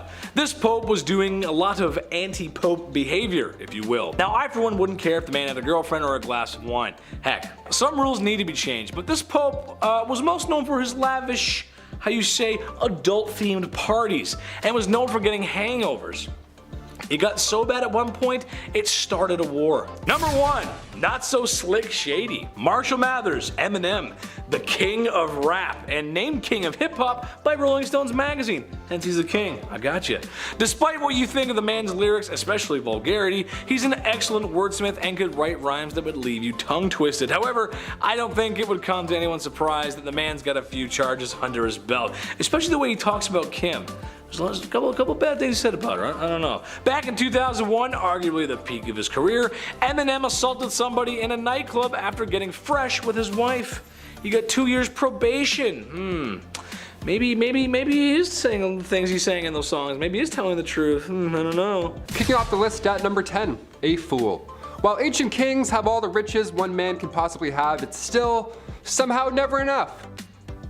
Kings also have their own walking, talking party. Yeah, how fun is that? The earliest accounts of the fool go back to the 11th century. These fools were hired to liven up the party. Most of you may have an image of a jester in your head, just jumping around on tables, telling jokes, juggling with big pointy shoes, wearing pajamas. Yeah, that's pretty accurate. It was pretty fun. One of the best jobs to have was the title of a minstrel or a fool. It was an honor to have, really, and the fool's payment was no joke. Roland Le Picheur was rewarded with 30 acres of land from King Henry II, as long as he showed up to court every year on Christmas Day to fart. Literally, he would show up and fart around. But these fools also held responsibility in their silly little lips. Fools needed to find the balance of humor and wit. It was harder back then than anything. Many of these jesters were given the role of advisor to the king and queen. The phrase, "don't shoot the messenger," this is where it comes from. The jester would have to tell them horrible news, but in a fun, positive way. For example, back in 1340, King Philip IV, his fleet was destroyed in naval battle, the British completely wiped them out, and it was an otherwise devastating loss, but the jester, the fool, brought this news in a light way. He said to the king, "They don't even have the guts to jump into the water like our brave French do." And then he farted and disappeared. Number 9. Access to clean water. Today in a modern world, there are things that we just can't live without. A vape pen, Starbucks, and that weird looking back massager that everyone says they bought for their backs, but it's actually for their undercarriage. Speaking of undercarriages, you don't want to drink from the water from underneath one. Dirty, muddy street water is bad for your health. The ancient kings of old knew this. It was common knowledge that drinking dirty water could lead to you spending more time squatting over a hole than spending time with your family, and nobody wants that. Life for citizens who were not royals could have it pretty rough. Ancient kings had the luxury of having clean water, or somewhat, it's still kinda not so clean, or at least more clean than the commoners. Through methods of fresh spring water, boiling, and even some early filtration methods, they had access to better water that wouldn't make their guts hurt. With that being said, a lot of times given the sussy nature of water, a lot of kings just drank alcohol, which honestly might have saved them since the alcohol could possibly kill harmful bacteria. The one time in life that boozing might save your life. Anyone got a beer? Number 8, ladies first. These ancient kings, they could literally do whatever they wanted. And it's important to note how they would act if they didn't get what they wanted, right? Like George IV of England, he's referred to as England's worst king by historians. Great title, even worse than King Joffrey, what do you know? It's one thing to spiral into debt, that's classic king behavior. MC Hammer went broke, we get it, it happens. But George IV, he was all about the ladies, a little bit too much. All he wanted in life was just to hook up with women, that was it, his only desire in life. And if they weren't interested, George was known to throw fits. He would cry and stomp his feet, literally. You know how those brave and bold kings do? George would offer these ladies money, although they weren't for sale, so that wasn't a great plan and didn't work a lot of the time. And George would go so far to threaten his own well-being if they refused. How terrible is that guy, right? Just imagine that conversation, how insane. What takes this to the absolute next level though is that George would keep a lock of his partner's hair after they had spent the night together. Now I know you're freaking out, maybe you're like, huh? Maybe you just choked on your rye bread sandwich a bit, that's more than fair. At the time, this wasn't abnormal behavior. I mean, you know, lovers would exchange their hair instead of phone numbers, I get it, it's back in the old days. But George, he had a lot of hair. He had like a lot of hair. He had like 7,000 envelopes filled with hair. I'm over here exchanging phone numbers at the club. Like, what am I doing wrong? Am I, doink? Call me, peace. Number 7, food. Nice. Whether you like it or not, at some point in your life you're gonna have to eat, and if you're like me, that means all the time. Steaks, ribs, beer, Burger King, pizza, pasta, ham, and chicken wings. Nice. It should be no surprise that I like beer and barbecue. And to answer your question, yes, I am the most fun guy to be around at the barbecue. Why? I just like to have fun and I like to eat good food, man. That's just it. Imagine a world, however, where there is no pizza and chicken wings. I know, it's horrible, right? Ugh. Food was always a concern of commoners in ancient times, and as much as I love meat, it wasn't always available. They just didn't live in the industrial agricultural world that we live in today. For Romans, it was a steady diet of breads and nuts, and if they were lucky, maybe some cheese or soup. But for the kings and emperors of old, well, if you feel like vomiting after all you can eat buffets, it makes you feel, some first world kind of guilt, then look no further than ancient kings. Food might be the most excessive way they live, really. All kinds of meats all the time, beer, wine, fresh fruit and vegetables, which for health reasons is pretty huge, and to make them huge, maybe even some desserts. The Egyptians, for example, were known for their sweets. And now I'm hungry. We should go to a banquet together. Number 6, 6,000 knights. Being a medieval knight, obviously, it sounds cool. They have the sword, the horse, the flowing hair, all that good stuff. They're saving the damsel in distress in some sort of tower. Well, no, it actually sucked being a knight at all. First of all, chainmail. You know how heavy chainmail is alone by itself? It's like 55 pounds. All that chainmail underneath your armor, no way. My body, this Q-tip spine would just break in half. No way. I can't even get on a horse wearing jeans and a shirt, let alone chainmail. Being a knight is something that starts when you're 7 years old as well. You gotta start as a little royal tot. Then you'd be given to a noble to learn and be wise for 7 years, some, Yoda type scenario. And then at age 14, you become a squire. A knight's intern, not an ideal job to have when you're 14, but if you stick it out, just 7 more years, then you're an official knight. That's it. But then what? Do kings have 2 knights? Do they have 4 each? Is it like a breakdance squad? Is it like 8s, groups of 8s? How do we do this?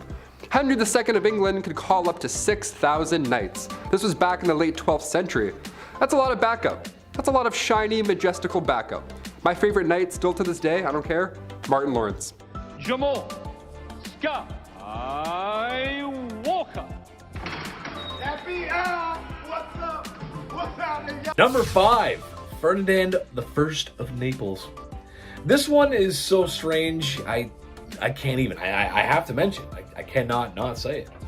In a nutshell, Ferdinand looked normal, just your average European king. I mean, what could be wrong about this guy, right? He looks pretty normal. Well, the guy was basically Buffalo Bill. Ferdinand liked to keep his enemies close, taken after a little bit of Michael Corleone. However, so close that oftentimes dinner guests would mysteriously disappear and end up not breathing. Afterwards, they would be mummified and pickled and dressed as if they were still alive. He would then invite more guests over for dinner to show them what could happen if they crossed him. He would open the doors and show them a sick dinner-esque area play thing of people dressed up, and that's what bad people do. That's what Buffalo Bill would do. That's gross. We don't like that. Number 4, Henry VIII. Are you even surprised he's on this list? I mean, come on, it's Henry VIII. But I support all healthy marriages and I support healthy divorces. Sometimes things just don't work out, but that doesn't mean you have to go all Johnny Depp on the situation. There's better ways to work things out. Well, in Henry's case, it may not be televised on national TV, or global TV in this case. It was more like Edward Scissorhands, if you will. Henry VIII is famous for dealing with his wives. When the church would not grant him the divorce he so wished for, he removed his wife's head from her body. And then he remarried and divorced another, and then another one lost her head and then divorced another, and then finally he passed away and the wife lived on. It makes sense, sure, that's... All I'm saying is the man went a little too far, that's all I'm saying, just a little bit. Number 3, John, King of England. This is the dude who wrote the Magna Carta, which for legal students everywhere is like Planet Krypton. It's where it all starts. The whole Superman, the law, everything. It's the basis of everything. Besides Hammurabi's Code, of course. Well, it's not like he signed it very enthusiastically, and the man really wasn't the nicest. He's also known for taking 22 of his most noble knights and throwing them away in a dungeon until they starved and didn't wake up for, well, no breakfast. He betrayed his brother, Richard the Lionheart, the very famous Richard the Lionheart, who also wasn't very nice either, and is suspected of being the mastermind behind the delifing of his nephew. Ooh, talk about family scandal. Number 2, Napoleon Bonaparte. I know, hear me out though. The story of France and Napoleon is one for the history books. I mean, really, it's so strange. Imagine a country that violently overthrows its king and queen, and then while in the middle of that, which could be described as the worst political strife in history, you then go to war, which, if you know how it's not a good idea. You're probably going to lose. Except Napoleon didn't lose. Napoleon took France to war like 5 times within a short time period and won most of them. It's pretty good. Well, good for winning, not good for the people that didn't make it. That's when he declared himself Emperor of France and kind of lost his way, which it's stupid because it defeated the whole purpose and point of the revolution and the democracy that the people were so fighting for. Eventually, the international community caught up with him and banned him to an island twice.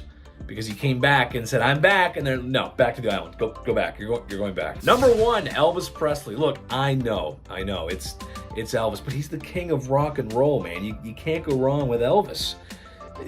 Plus, it kind of works too, because I think people have a really good image of him, but he actually wasn't. You'll see. He is the king of rock and roll, to be fair, and he's more famous than any king on this list, actually. But the king of rock and roll isn't so squeaky clean, and certainly not a stranger to crime and scandal. At some points in his career, you could find him excessive drinking and using illicit substances, if you will.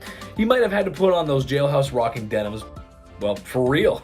Back in 1956, at the peak of his fame, really, Elvis got into a physical altercation with 2 gas station attendants after fans began to crowd him. It was a messy situation, and he was actually up on charges of battery and disorderly conduct. Not a good look for the king, baby. The king's gotta stay clean. What we gonna start with? Why are you so stingy? You literally live in a castle. You have gold doubloons like an effing pirate, priceless spices stolen from foreign lands, and gemstones harvested fresh from the earth. But you're gonna have us measure every loaf of bread so they're the exact same? Back in the late 1500s, Viscount Montagu demanded meticulous records of every expenditure. The clerk of the kitchen was a crossbreed between an extreme couponer and a professional nitpicker, who had to provide the cooks with the ingredients for every meal in exact amounts for each person to be served, and ensure that each plate had the exact same weight and proportions laid upon it. Among his many duties was also to ensure every wheat loaf that went in the oven weighed 18 ounces and was 16 ounces when it was taken out. What happens if they weighed more or less? Off to the bread breaking wheel,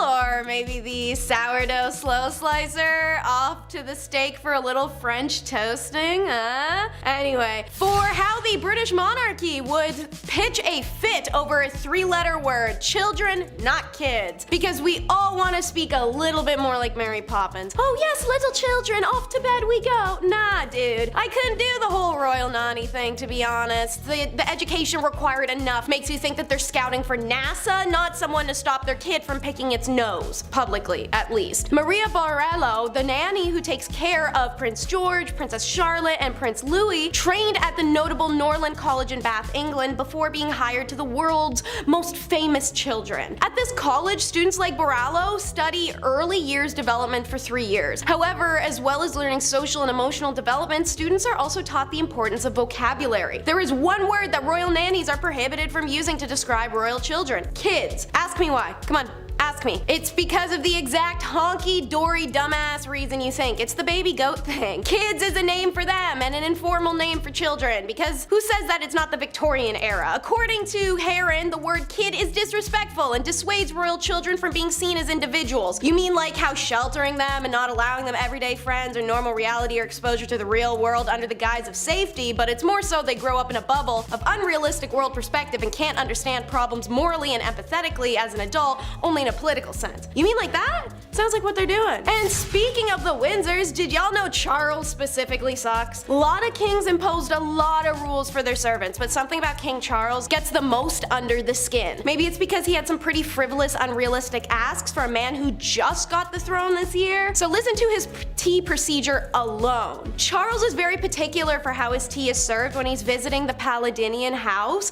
When preparing the tea, you must use a teaspoon measurement of tea leaves per cup, and then there must be an exact temperature of 7 degrees Celsius for green tea and 100 degrees Celsius for Earl Grey or English breakfast. The prince's hot beverage must also be checked with a thermometer before being served, and honey should always be used to sweeten the tea rather than sugar. When serving the tea to the prince, the teaspoon should be situated precisely to the right underneath of the handle of the cup. Clive Goodman, a royal reporter for News of the World, claimed that Prince Charles does nothing himself. He described the morning scene in which Charles gets ready for the day, but all the preparation preparation is done for him. He gets up in the morning, his bathrobe is there waiting for him. He walks into the bathroom, the bath is drawn for him already. Even when he gets out of the bath, the towel is already folded in a special way, so he just has to sit in it and wrap it around himself. Then he goes into the dressing room, his clothes are laid out for him, even his socks, left and right, are in the exact right spot. Charles even has valets squeeze 1 inch of toothpaste onto his toothbrush every morning. If anyone gets anything wrong, everyone is scolded. Gosh, and I'm sure y'all remember the viral video of him from September of 2022 forcing a servant to come clear off the desk of like 3 pieces of paper because he couldn't have done it himself. Since that highly debated viral clip was mentioned, I'll make the next point about how gratitude is implied, which it's most definitely not. I don't see a lot of gratitude coming from royal families. There is endless videos and pictures of these sour-faced monarchs harassing and devaluing the endless service they have accompanying them. Let me hit y'all with an iconic example. Have you seen Downton Abbey? Most folks have. Have you ever noticed one of their royal or aristocratic characters ever say thank you to their servant? No? And that's an intentional detail, as it's been a long since unspoken, at least in British monarchy, that servants are best unthanked and unheard. Now, Alistair Bruce in the BTS documentary about the TV show series explained his perspective, that the servants did everything for their masters, and if thanks were given, it would be necessary to say them at least 60 times a day. That would be, as the English say, tiresome. It does stand that servants are not required to be thanked no matter if they just tied your shoe or wipe your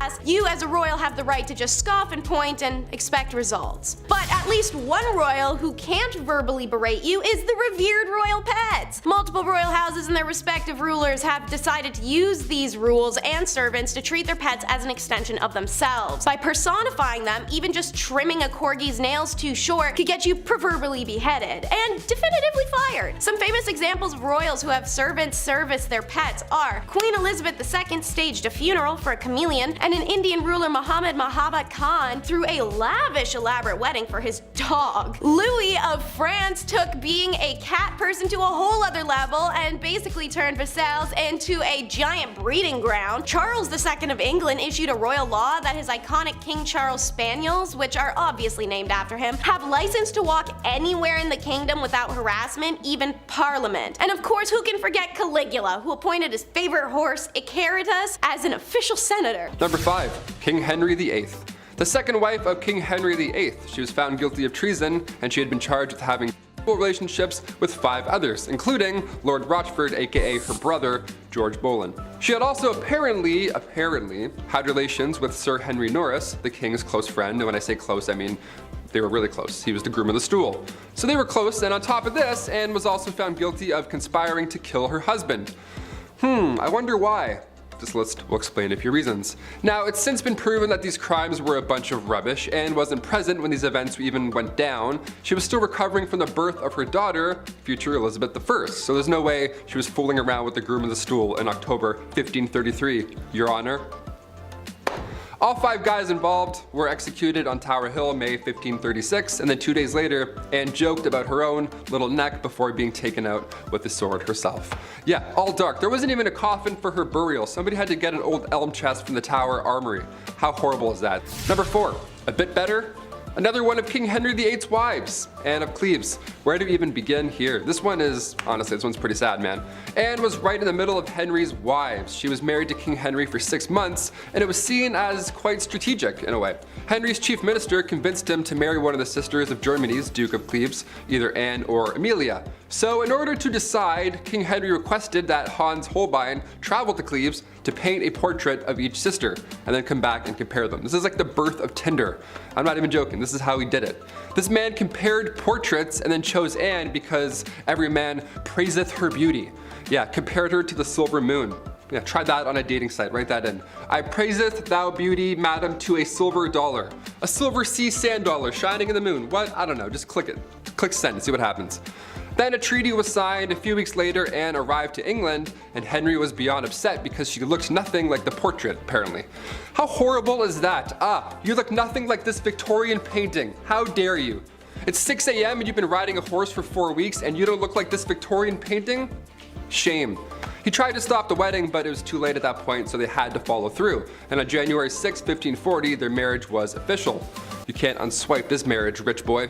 and later accepted the divorce gladly and then lived as the king's sister peacefully until her death in 1557. Number 3, Christian VII. Christian, there's an ironic name for what I'm about to tell you. The prince that couldn't keep his hands out of his pants. I don't know how else to say it. Here we go. Christian VII of Denmark. He was a young lad. He was spoiled. He was a little comfortable with his body, maybe too comfortable. And he would often just have his hands in his pants hanging out. He was like one of those, rich king. He was kind of like Joffrey from Game of Thrones. He would just sit back and like suck on candy and stuff and just, fool around. I don't know, it was gross. Middle of dinner, this guy would pass around food to his family with those gross hands. He would alternate hands and pants to handing out food. What a little twerp. Now it's unknown, but historians believe maybe, just maybe, he was a tad mad. Who's to tell? Either way, don't touch the rye bread, Christian. Thanks. Go wash your hands. Twice. Number 2, King Henry VIII. Again. Of course, we have to talk about Henry VIII again. He's pretty bad, not gonna lie. Henry VIII was King of England from 1509 to 1547. He's been married a handful of times, as we've heard by now, and all of them have went south. When Henry married Catherine, he was 49. She was a few years younger. She was actually a lot younger, classic 1500s. Way too young. And when they got married, Henry was not the same as he was when they had met. He had received a nasty jousting wound, so now he was gravely overweight. He didn't do anything. He just laid around all day and complained. So Catherine, of course, just wanted some, shred of a life, and being again quite young, too young, she decided to look for love. Well, God forbid you try and have a life in the 1500s, because then the young queen was accused of having an affair and was publicly and horribly taken out in the courtyard. And finally, coming in at number 1, Henry II. The relationship between Henry II of England and Eleanor of Aquitaine is pretty memorable. It's memorable in all the wrong ways, of course. When they first met, things were good, dare I say, with both of them. They were both young, and he was going to be king. He was young, king, guy, young man who's going to be king. And Eleanor, she was married, but once she got an annulment, their love was good. Their love was good and young and ready to be young king stuff. After the annulment in 1152, Henry and Eleanor tied the knot officially a couple weeks after. Love moves quickly, apparently. Henry started having affairs, because of course he did. At this point in this list, we're not gasping at affairs, sadly. But come 1173, Eleanor had convinced their sons to go against father. Yeah, Henry didn't take this well, and he had Eleanor locked up for 16 years. He had died, so after that point she had resumed the royal roles, because at this point those two boys had grown up and inherited the throne, Richard and John. But being locked up for that long, what a nightmare that relationship was entirely. I figured we'd end on a kind of tame one where she kind of came back and it was good. Kind of good, dare I say? I don't know. At number 10, the king of hobbies. Everyone has their interests, right? Like, for example, I like video games, and I like watching people scream at their teammates for not helping everyone else out. I'm looking at you, Blake. For kings back in the day, they didn't have people on Rocket League to scream at, so they had to find other interests. For Tsar Peter the Great, he had a lot of interests, and they were all very bizarre. Firstly, he had an obsession with short people, especially dwarves. To him, they were like his real-life dolls or something, and he would hold weddings for them and even hold lavish funerals, complete with small horses pulling a small coffin on a carriage and even a very short priest to hold the ceremony. But other than this obsession with short people, he also dabbled a bit in medicine. He liked watching surgeries be performed like he was trying to be on Grey's Anatomy or something, but when watching the surgeries just wasn't enough for him, he would sometimes perform them himself. Now remember, he's not a doctor, so it's no surprise to learn that these surgeries rarely ever went well and people died. I certainly wouldn't trust him to give me any kind of surgery, but he was a king so he could do whatever he wanted. Peter the Great also loved dentistry. It is said that if you wanted to get all buddy-buddy with the king, all you had to do was let him pull your tooth. Sounds like the guy was one heartbreak away from starting his own medical drama, but in the worst way.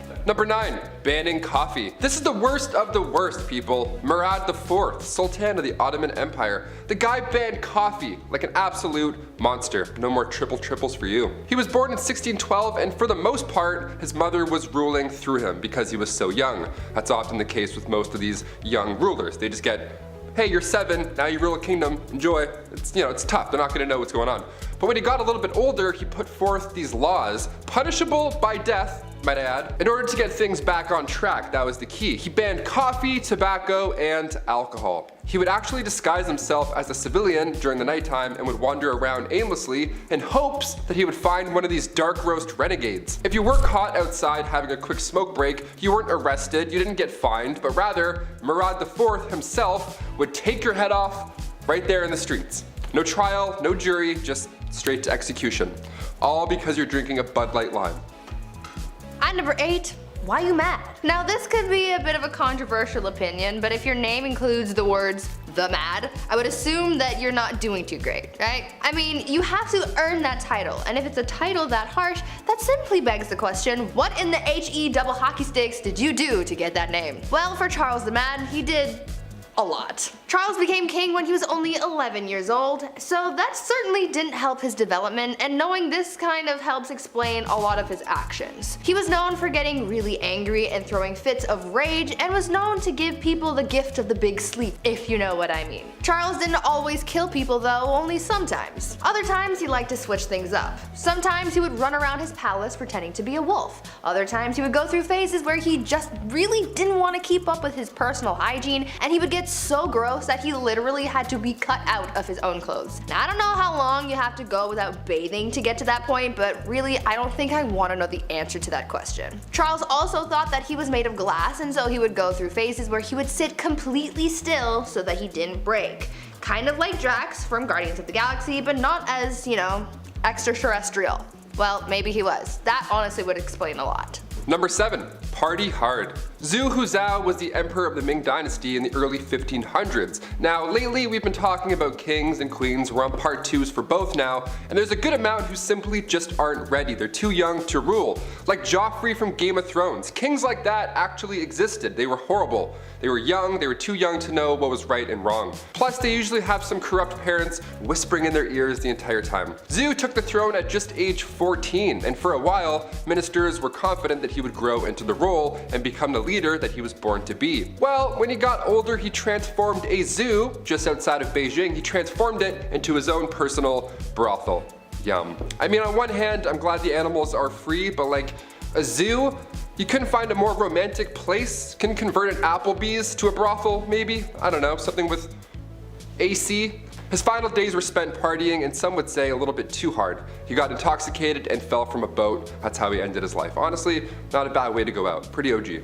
At number 6, love game. A lot of kings and queens throughout history have been known to engage in the horizontal hustle a lot. I mean, when you're a ruler of a kingdom, you don't really have much to do in your spare time, so what else are you gonna do? Play a board game? No. These monarchs were getting busy all the time, but there was one king who was just so obsessed with getting a good old pickle tickle that it just became his whole personality. King Philip V was known to be a nymphomaniac, and he liked doing the deed a lot, but because at the time, the Catholic Church said that having sexy time with anyone but your spouse was a sin, the king and his wife were getting busy all the time. Eventually, his first wife caught on to how to use this to her advantage, and she would often refuse to sleep with him until she got her way with anything she suggested or demanded from him. You would think that he would catch on to this game, but maybe his urges were just so strong because he always caved and gave her what he wanted. Obviously, this man did not follow Hoodville. Absolutely not. Just to give you guys an idea of how obsessed this guy was, when his wife was on her deathbed, before she went he literally tried to get one last bang in. On her deathbed. Like, dude, not the time. Number 5, Queen Isabella I. The Spanish Inquisition, pretty high up there as far as terrifying points in history go. If you weren't willing to convert to Catholicism, you were tormented, interrogated, and burned at the stake. Who was behind this awful time in history? This lady, Queen Isabella I. Technically, as she was fighting for a holy order for the Catholic Church, this can be seen as holy, but was it? Burning people at the stake because they didn't share this belief? Not cool, Isabel. She created a secular government through her reign which allowed for the monarchy to have more power. Being a pious Catholic, she made Catholicism the official religion and created a tribunal to make this happen. Secret service or a secret police that spread fear wherever they went. Her direct influence caused the Jewish population to falter for a really long time after. Number 4, Frédégonde of Soissons. Okay, I maybe said that wrong, so I apologize. Kind of impressed with her rise to power. She went from slave attendant to queen.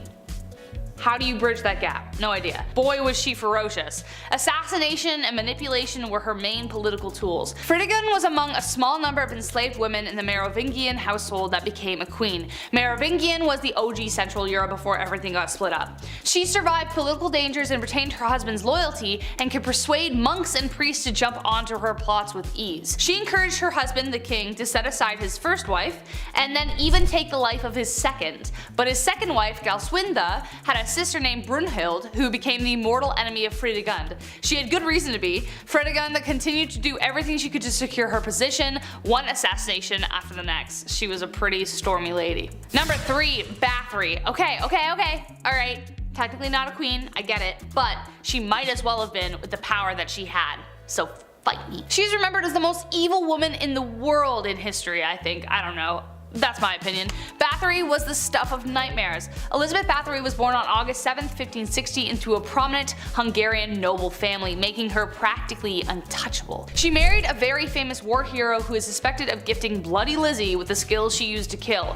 After she died, Bathory became obsessed with immortality. Supposedly when one of her servants accidentally spilt blood on her, and her skin appeared younger after. Bathory then began her mission of horror, luring over 650 young virgin women to her palace and brutally taking their lives. She was even bold enough to lure daughters of nobility. Before draining them of their blood, she would make them suffer in ways you don't even want to imagine before bathing in the blood itself. When she was finally caught, 3 of her servants were executed, but she was simply locked away in her tower for the rest of her days on house arrest. Ugh. Number 2, Catherine de' Medici, also known as the Serpent Queen. History colors her story as the tale of the evil queen. On one hand, she is remembered for being one of the most powerful French queens in history, and then on the other, she was blamed for the many atrocities that took place during her reign. Her regency was marked by the French wars of religion and the many games Catherine played within them. The Catholics and the Protestants, as previously mentioned, were at war, and she spent a lot of time trying to find peace. Kind of. But she was a passionate Catholic and is believed to have tried to remove a Protestant general from her son's side. When he survived the attack, she lied and convinced her son that the Protestants were responsible, so she scapegoated them. So he authorized taking the lives of their leaders. Enter St. Bartholomew's Massacre. Catherine implicated the general, which resulted in him being the first to be beaten and then tossed out of his own bedroom window. An estimated 3,000 French Protestants were taken out in Paris, but the total countrywide was around 70,000. And last but not least, Bloody Mary, actually known as Queen Mary I of England, so no, I'm not talking about the girl you say in the mirror 3 times so that she appears and you're like, wow, I'm haunted forever. Queen Mary became known as Bloody Mary due to her vicious tirade against Protestants in England during her reign. She even imprisoned her own sister, Elizabeth, who we mentioned at the beginning of this list, due to suspicions of treason. This was unfounded. She bore her father Henry VIII ill will after the stuff he pulled with the church, and after having delegitimized her as his heir for a time. After Mary took the throne and married the Catholic King of Spain, she began carrying out her plan for England to become Catholic once again. In 1555, she revived England's heresy laws and began burning offenders at the stake, starting with her father's longtime advisor, Thomas Cranmer, the Archbishop of Canterbury. She burned over 300 convicted heretics, most of them being common citizens, and dozens more died in prison, hence giving her the name of Bloody Mary. And at number 10 is Ludwig II. Ludwig operated as the King of Bavaria from 1845 to 1886. He was an opera fan, builder of dream palaces, spendthrift, deposed monarch, and likely the victim of a coup. So, Ludwig was an enthusiastic consumer of art, so when he was appointed to the throne at just 18, he exploits his status for entertainment. He funds his hero, the composer Richard Wagner, on some of the era's most renowned operas. He also built Neuschwanstein? I can't say it properly to save my life, but it's a fairy tale palace on a hilltop. All this lavish expenditure was causing more and more debt in the empire, and so higher taxes. It caused in 1886 conspirators to file a false medical document declaring Ludwig insane and unfit to rule. He may have spent an insane amount of money, but he himself wasn't. So, irregardless, that next morning, Ludwig and his personal physician are found floating dead in a Bavarian lake with no indication as to what had happened to him. One of Ludwig's most famous statements had been, "I wish to remain an eternal enigma to myself and others." Well, goal achieved. Number 9 is Henry V.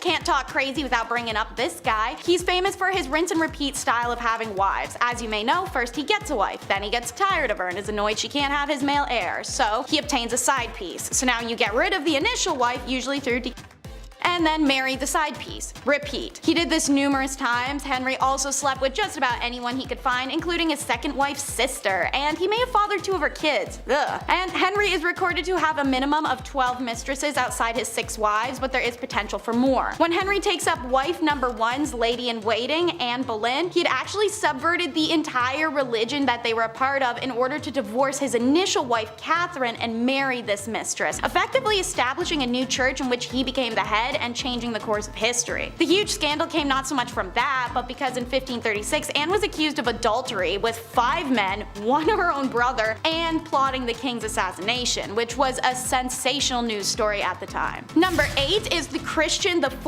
of Denmark. Even when he first took the throne in 1766, people were already convinced he was crazy. This brat threw food at dinner guests and picked fights, but rich people can be real jerks, so it wasn't until at some point when Christian discovered a newfound interest in his that he became an official write-off. This guy became so obsessed with the flicking of the wrist that it interrupted his royal duties. In fact, his court confronted him with the concern that it was affecting his health and could potentially make him infertile or insane, in an 18th century version of "stop that or you'll go blind." Thankfully, he didn't do it in front of visiting dignitaries at first. Instead, he just did other weird stuff, like leapfrog to them or slap them without warning or push them over. He'd randomly yelp or holler in the middle of a conversation. Eventually, the court's concern grew true, and Christian was so nuts that his personal physician managed to talk him into handing over the control of executive decision making to himself, also while banging Christian's wife in the background. Christian wanted to keep that appendage to himself, so I guess somebody else had to do the job for him. Or both of them, I guess. Number 7 is a mouthful, Nebuchadnezzar II.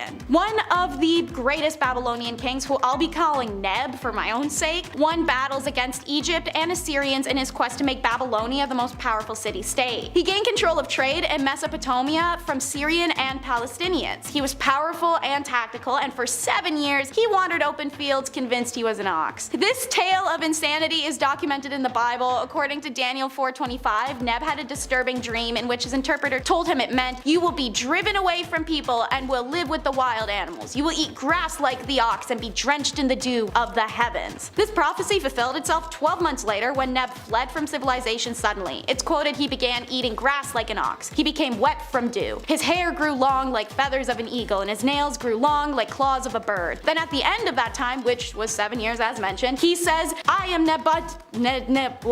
I'm Neb. I looked up toward the heaven and I was right in my mind again." Ironically, there's actually a medical term for this. Boananthropy is a psychological disorder where a sufferer believes they are a cow or ox, so I guess this happened enough times for a term. Number 6 is a wacky dude, Ibrahim of the Ottoman Empire. Ibrahim's scandals are more ridiculous than empire crumbling. He was known for a deep, passionate love of plus-size women. Not in a "I like them thick" kind of way, but Ibrahim's juices started flowing for obese women. So this sultan had his agents track down the largest woman in the entire Ottoman Empire, said to have weighed about 280 to 300 pounds. The sultan was so delighted by her he gave her a high government salary and the title of governor of Damascus. Also the cute nickname Sekepere, which translated means a piece of sugar. Ibrahim wasn't even fully right in his mind before taking the throne. In the Ottoman Empire, it was normal for sultans to slaughter their entire family to ensure there are no corruption or attempts for the throne. Ibrahim's older brother actually let him live because he seemed so mentally ill, even as a prepubescent, to ever even be a threat to the throne. Which, by the way, Ibrahim only ever got because his brother died prematurely without heirs. So after drowning 280 concubines for having another man touch them and feeding tons of gold coins to fish in his palace pool and some other weird stuff, his reign was cut short when a coup led by the Ottomans' highest religious leader, as well as his 6-year-old son, had him strangled. At number 5, Queen Batman.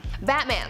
He is justice. We know this. Well, long before Batman, there was a queen who sought vengeance, and she did it in the most brutal way. Olga of Kiev became queen regent in 945 CE after her husband was killed because her son was just too young to rule yet. Olga knew that once her son was old enough to be crowned king, her power would be taken away, so she had to do the most that she could with her power while it still lasted, and so she used her powers as monarch to seek justice for her husband's death. She was able to get her husband's killers captured and killed using scalding water, but she soon developed a thirst for suffering apparently, and she just kept on going after people. She would not rest until everyone associated with the people who killed her husband were all eliminated. So if you ever breathe in the general vicinity of the guy who offed her hubby, you could kiss your life goodbye. Olga took hundreds of people out of the tribe that her killers were from. She devised a plan to bury their tribe's leaders alive, and she even came up with a plan to set fire to their entire village. It is said that Olga may have locked the tribe's leaders in a bathhouse and burned it down, but we don't know for sure. All we know is that she definitely was not okay. Number 4, no crust. This next one, honestly, I stand by. I see no wrong here. Queen Elizabeth II, still rocking to this day. She's been known for a few funny, quirky queen things. Like one of my favorites, for example, she has somebody on payroll who breaks in new shoes for the queen. Every time I buy Vans, my ankle always does that little foot rub. If only I were a queen, damn it. But we're talking about unusual things here, and one of the weirdest things I've ever heard is that the queen has refused crust on her sandwiches. This has been a no-go for about 150 years. It's not recent at all. You might be thinking, oh, maybe she's old, she can't chew her jawbones. Nope. Way back. This goes way back for no reason. Right around the time of Queen Victoria and her husband Albert, they viewed anything square-shaped as bad luck because it looked like a coffin. I've never thought about death while eating grilled cheese, but now I definitely will. Thank you. This must be a pretty scary job, cutting the crust off the queen's bread. My hands would be shaking the entire time. Also, diagonal or down the middle? Let us know. There's only one right answer. At number 3, Evil Empress. This next empress is pretty similar to Olga of Kiev, whom I talked about earlier. Empress Wu Zetian also had a thirst for blood and suffering, but not towards people who have necessarily wronged her. You see, when she came into power, she was determined to keep that power by any means necessary, so she had all of her rivals killed. So anyone who could possibly overthrow her or come for her seat on the throne was eliminated. The empress ordered the execution of the previous empress, as well as members of her own family, including her own newborn daughter. She didn't want to risk anyone taking away her power, including her own offspring apparently. She didn't hold back on the methods of eliminating her rivals either. Yeah, sure, she could have just done a 1-2 stabby stabby and called it a day, but that's no fun. Instead, she had people poisoned, strangled, mutilated, or even burned or boiled alive. Good soup. Eventually, she retired from her part-time job of sending people back to their maker and started spending more time with her lovers and getting addicted to aphrodisiacs. People weren't quick to forget about all that bloodshed though, and so to get back at her, they had all of her lovers killed and the empress was exiled. She got a little too greedy and karma came back with a vengeance. Number 2, Ice Palace. If you're a fan of the film Frozen, this next one is gonna get you jazzed right up. Anna Ivanova, the Empress of Russia from 1730 to 1740. Okay, so in celebration over their victory with the Ottoman Empire, Anna gave the order to build an ice house, this massive ice palace. Best place to cool down if you ask me. I'll leave. This ice palace was pretty impressive. If I was there, I would 100% lick the walls. Obviously, someone definitely did, you know that for a fact. 20 meters by 50 meters, and even more impressive, there were ice trees and ice birds sculpted inside. How magical is that? Anna arranged this marriage with a prince and one of her maids. Now they didn't know each other, they were forced to ride an elephant, and all the guests were dressed up like clowns. Yep, that's all valid, that's all accurate. You heard me. You may be thinking, wait a minute Taylor, an ice palace in Russia, was that maybe cold? Yeah, it was an absolute nightmare. Anna made the guest party all night, freezing cold, they all got sick, dressed like clowns. I went to an ice hotel in Quebec once, spoiler alert, it's cold and boring. There, I just saved you $70. You're welcome. And finally at number 1, gladiator games and chill. If you didn't ever have to go to work and you could just lounge around all day, what would you do with your time? Really, anything could be possible. You could be like the Bruno Mars lazy song. Well, there's one empress from back in ancient Rome who occupied her time with the company of others. Apparently, Empress Valeria Messalina was famous for her exploits. Since she was empress and she had all this time and money and no one to tell her no, she took full advantage of that and bought a house, turned it into a brothel, and made that her side hustle. A lot like Littlefinger from Game of Thrones. Though she had a collection of women who worked there, she also was known to invite upper-class ladies to participate in the nightly escapades as well. And don't think that Valeria did jump in as well. She was considered to be quite something in the sack. In the wise words of Ludacris and Little John, she was a lady in the streets, but a freak in the bed. The Empress was known to be such a hardcore participant that she would win games where they would compete to sleep with the most men in one night. One time she won the round after being with 25 men.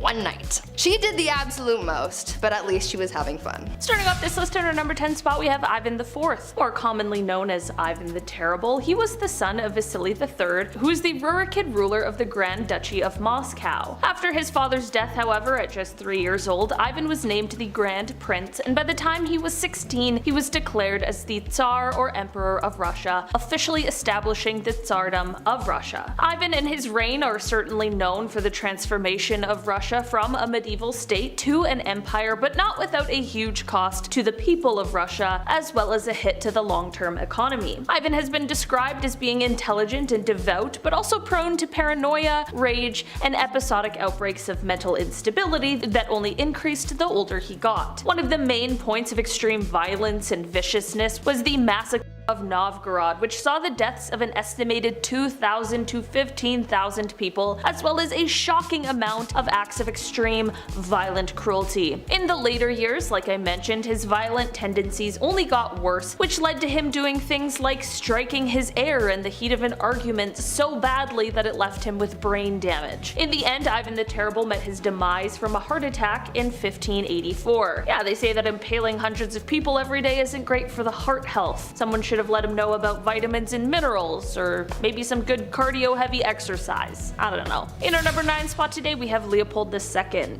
As the second king of the Belgians, Leopold has been said to be responsible for the deaths of somewhere between 2 to 15 million people. Yeah, million. It wasn't in Belgium that he committed his atrocious acts, however. It all started when he claimed himself to be the founder and sole owner of the Congo Free State, which was a private project he undertook on his own. Leopold loved colonialism. He wanted to colonize everything he possibly could, and this is why he started the International African Society, which he used to travel to Africa, claim land that obviously wasn't his, and we're not talking about a small piece, we're talking about land that is several times the size of Belgium, and many countries just let him do this and allowed him to freely rule this land. This is definitely already bad enough, but of course things only got worse. Leopold had his own private militia that he used to force the indigenous population into hard labor. While Leopold was doing this, of course, for economic reasons, he also was just doing this because he was a messed up guy. He was terrible. He made those who lived here harvest and process rubber, and the punishments for those who didn't harvest enough for him were extremely severe. Not to mention, it is also said that sometimes he would just inflict harm because he could. Eventually, a stop needed to be put to his wrongdoings, but of course he was going to do everything he could to hide some of the horrors he did. The entire archive of the Congo Free State was burned, and he told his aide that even though the Congo had been taken from him, quote, "they have no right to know what I did there." The Congo was taken from him, but remained under the rule of Belgium in 1908 until the Congo was given independence in 1960. As for Leopold, well, he remained the ruler of Belgium until his death in 1909, but the secret was out now, and no one liked him. In fact, his funeral procession was booed by the crowd because everyone was angry at him for the things that he had done. In our number 8 spot today, we have Qin Shi Huang. While this leader is often credited with creating the first unified Chinese empire, the Qin Dynasty, these accomplishments didn't come cheap. When he came to power in 221 BCE, he strictly followed 7 principles, which not only pushed for severe punishment, but also acted in contraries and issued unattainable orders. He also is said to have been extremely paranoid about the power of the educated, which led to him burning books so that no one could ever learn what was in them, and he also killed 460 Confucian scholars in just 1 year, which some claim was because they were unable to make him immortal. Huang wanted not only to establish a transport system, but also build a wall to keep out enemies, and this meant that he had to relocate at least 120,000 families. He declared that all would be equal under one law, and then taxed everyone heavily, and because of these heavy taxes as well as the insane labor that was expected to create the wall and the transport system, thousands of people were overworked, starved, and perished. He also had laborers create a massive tomb for him, complete with 8,000 life-size terracotta warriors and horses, which you may be familiar with because now it is rumored to be an extremely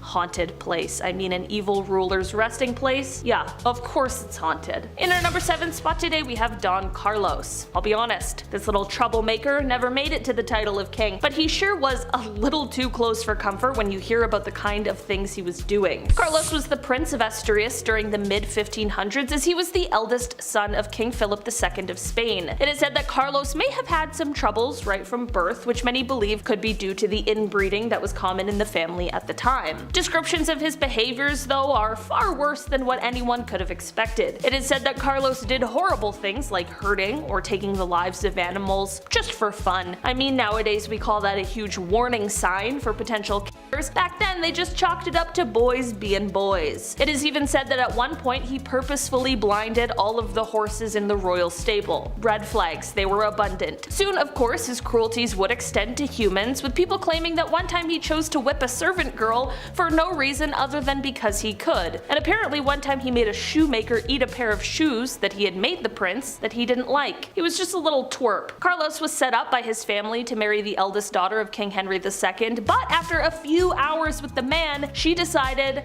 there's no way in hell. Like, he was so bad, she would rather marry his dad, which she did in 1560. In the end, Carlos was found to be plotting to take out his own father, which landed him in prison in solitary confinement, where he passed away 6 months later. In our number 6 spot today, we have King Charles VI. King Charles VI started off his reign by being very well loved and respected, but as time went on over his 4 decades of ruling, he ended up being known as Charles the Mad. His erratic behavior had him hacking up knights, imagining that he was St. George, and he would also have bouts of amnesia where he would be able to recognize some people but not his wife and children. This is all very strange and of course quite sad, as he was obviously exhibiting signs of extreme mental illness, but one of the strangest symptoms was him believing that he was made of glass. He was terribly frightened of falling or being jostled too hard, and he would actually insert iron rods into his clothing to try and keep himself from shattering. But then he would also apparently run wild at top speeds throughout the halls of the castle or the streets, which would obviously mean that he was totally abandoning his fear of fragility. It apparently got so bad that he had to be held inside with the entrances bricked up. Sadly, he continued on this path until he passed away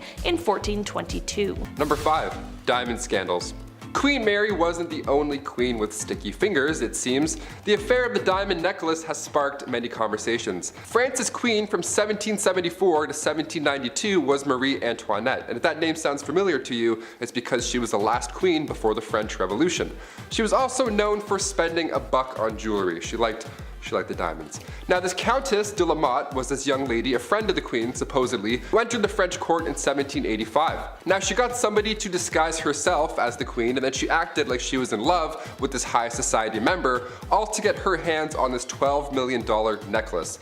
Now, she said that she would pay, but never ended up paying a dime, so that's horrible by itself. And the queen supposedly had no idea about any of this or what happened to the necklace, although this countess pretended to be her friend beforehand. The public went on to hate her for this, not believing in the scandal, of course. One of the most notable lines from Marie Antoinette was when the French spoke out for not being able to afford bread. She apparently said, "Well, let them eat cake," which led into the French Revolution and ultimately her demise.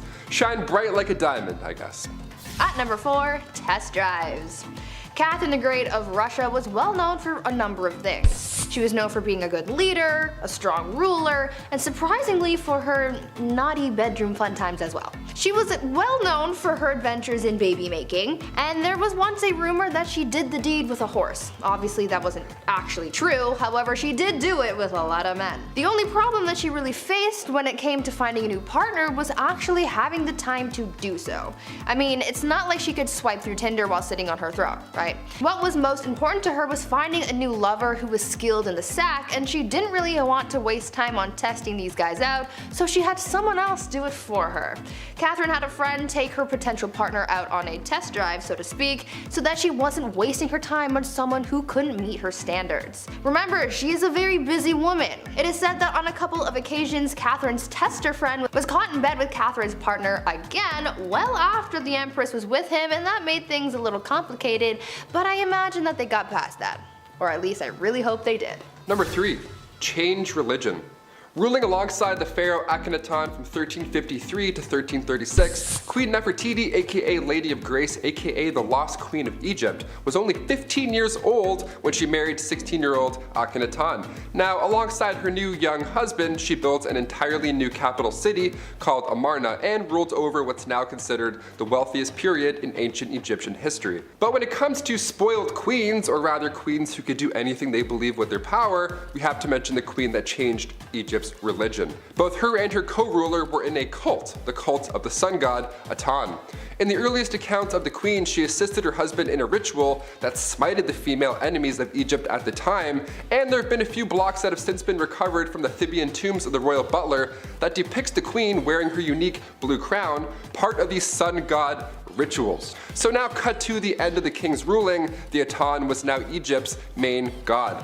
Some queens change laws, others change religion. At number 2, fake village. Imagine being so privileged and so disconnected from the world that you pretend to be poor for fun.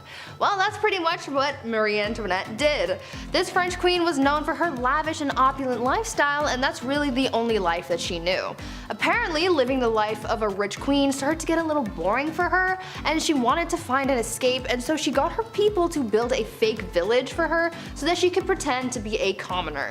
This fake village included 11 cottages, a lake, a water mill, a working dairy, a windmill, a barn, and other quote-unquote peasant buildings. Marie apparently loved this little peasant village, and she would bring other people to enjoy it too. When she brought her guests to the village, she expected them to yes-and their way through the day and really immerse themselves into their role of a common person. She would even tell her ladies to ditch the ball gowns and wear something simple to blend in. Marie even took her kids to the fake village to teach them about farming. Even though she loved her pretend peasant lifestyle, it still didn't help her bond with the real common people, and it certainly didn't save her from the guillotine. And finally, coming in at a number 1 spot, surprise entrance. The last true pharaoh of Egypt, Cleopatra VII, ruled from 69 to 30 BC. She's known mainly for her love interests, of course her two mans, Mark Antony and Julius Caesar. And to this day we're still trying to uncover more dazzling details of the lost queen. Now she ruled alongside her young brother, and her life was much more than being just beautiful, which is what everyone seems to focus on more than anything. Both children were assigned to the throne, Cleopatra being 18 and little bro being 10 years old. So Cleopatra, being a little older, therefore a little wiser, became the ruler. A couple of years passed and eventually Cleopatra was pushed out of Alexandria over her greed for power, classic, but her little brother, equally a co-ruler, had her driven out. He was jealous, and honestly I'm the youngest in my family, I kinda get it. But Cleopatra wasn't quite done yet. She had a few tricks up her sleeve.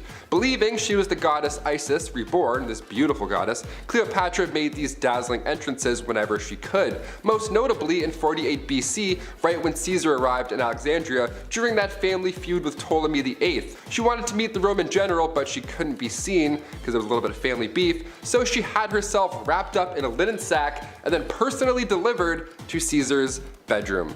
Hashtag your order has arrived. Surprise. Now she won the heart of Rome's future dictator here, obviously, and eventually she regained Egypt's throne. Her brother wasn't too fond of this alliance, and in the following battle, he drowned in the Nile River, resulting in Cleopatra's return to power. At number 10, Caligula. This guy reigned for 4 years, and the amount of straight up excess he demanded led him to be the first Roman emperor to be assassinated.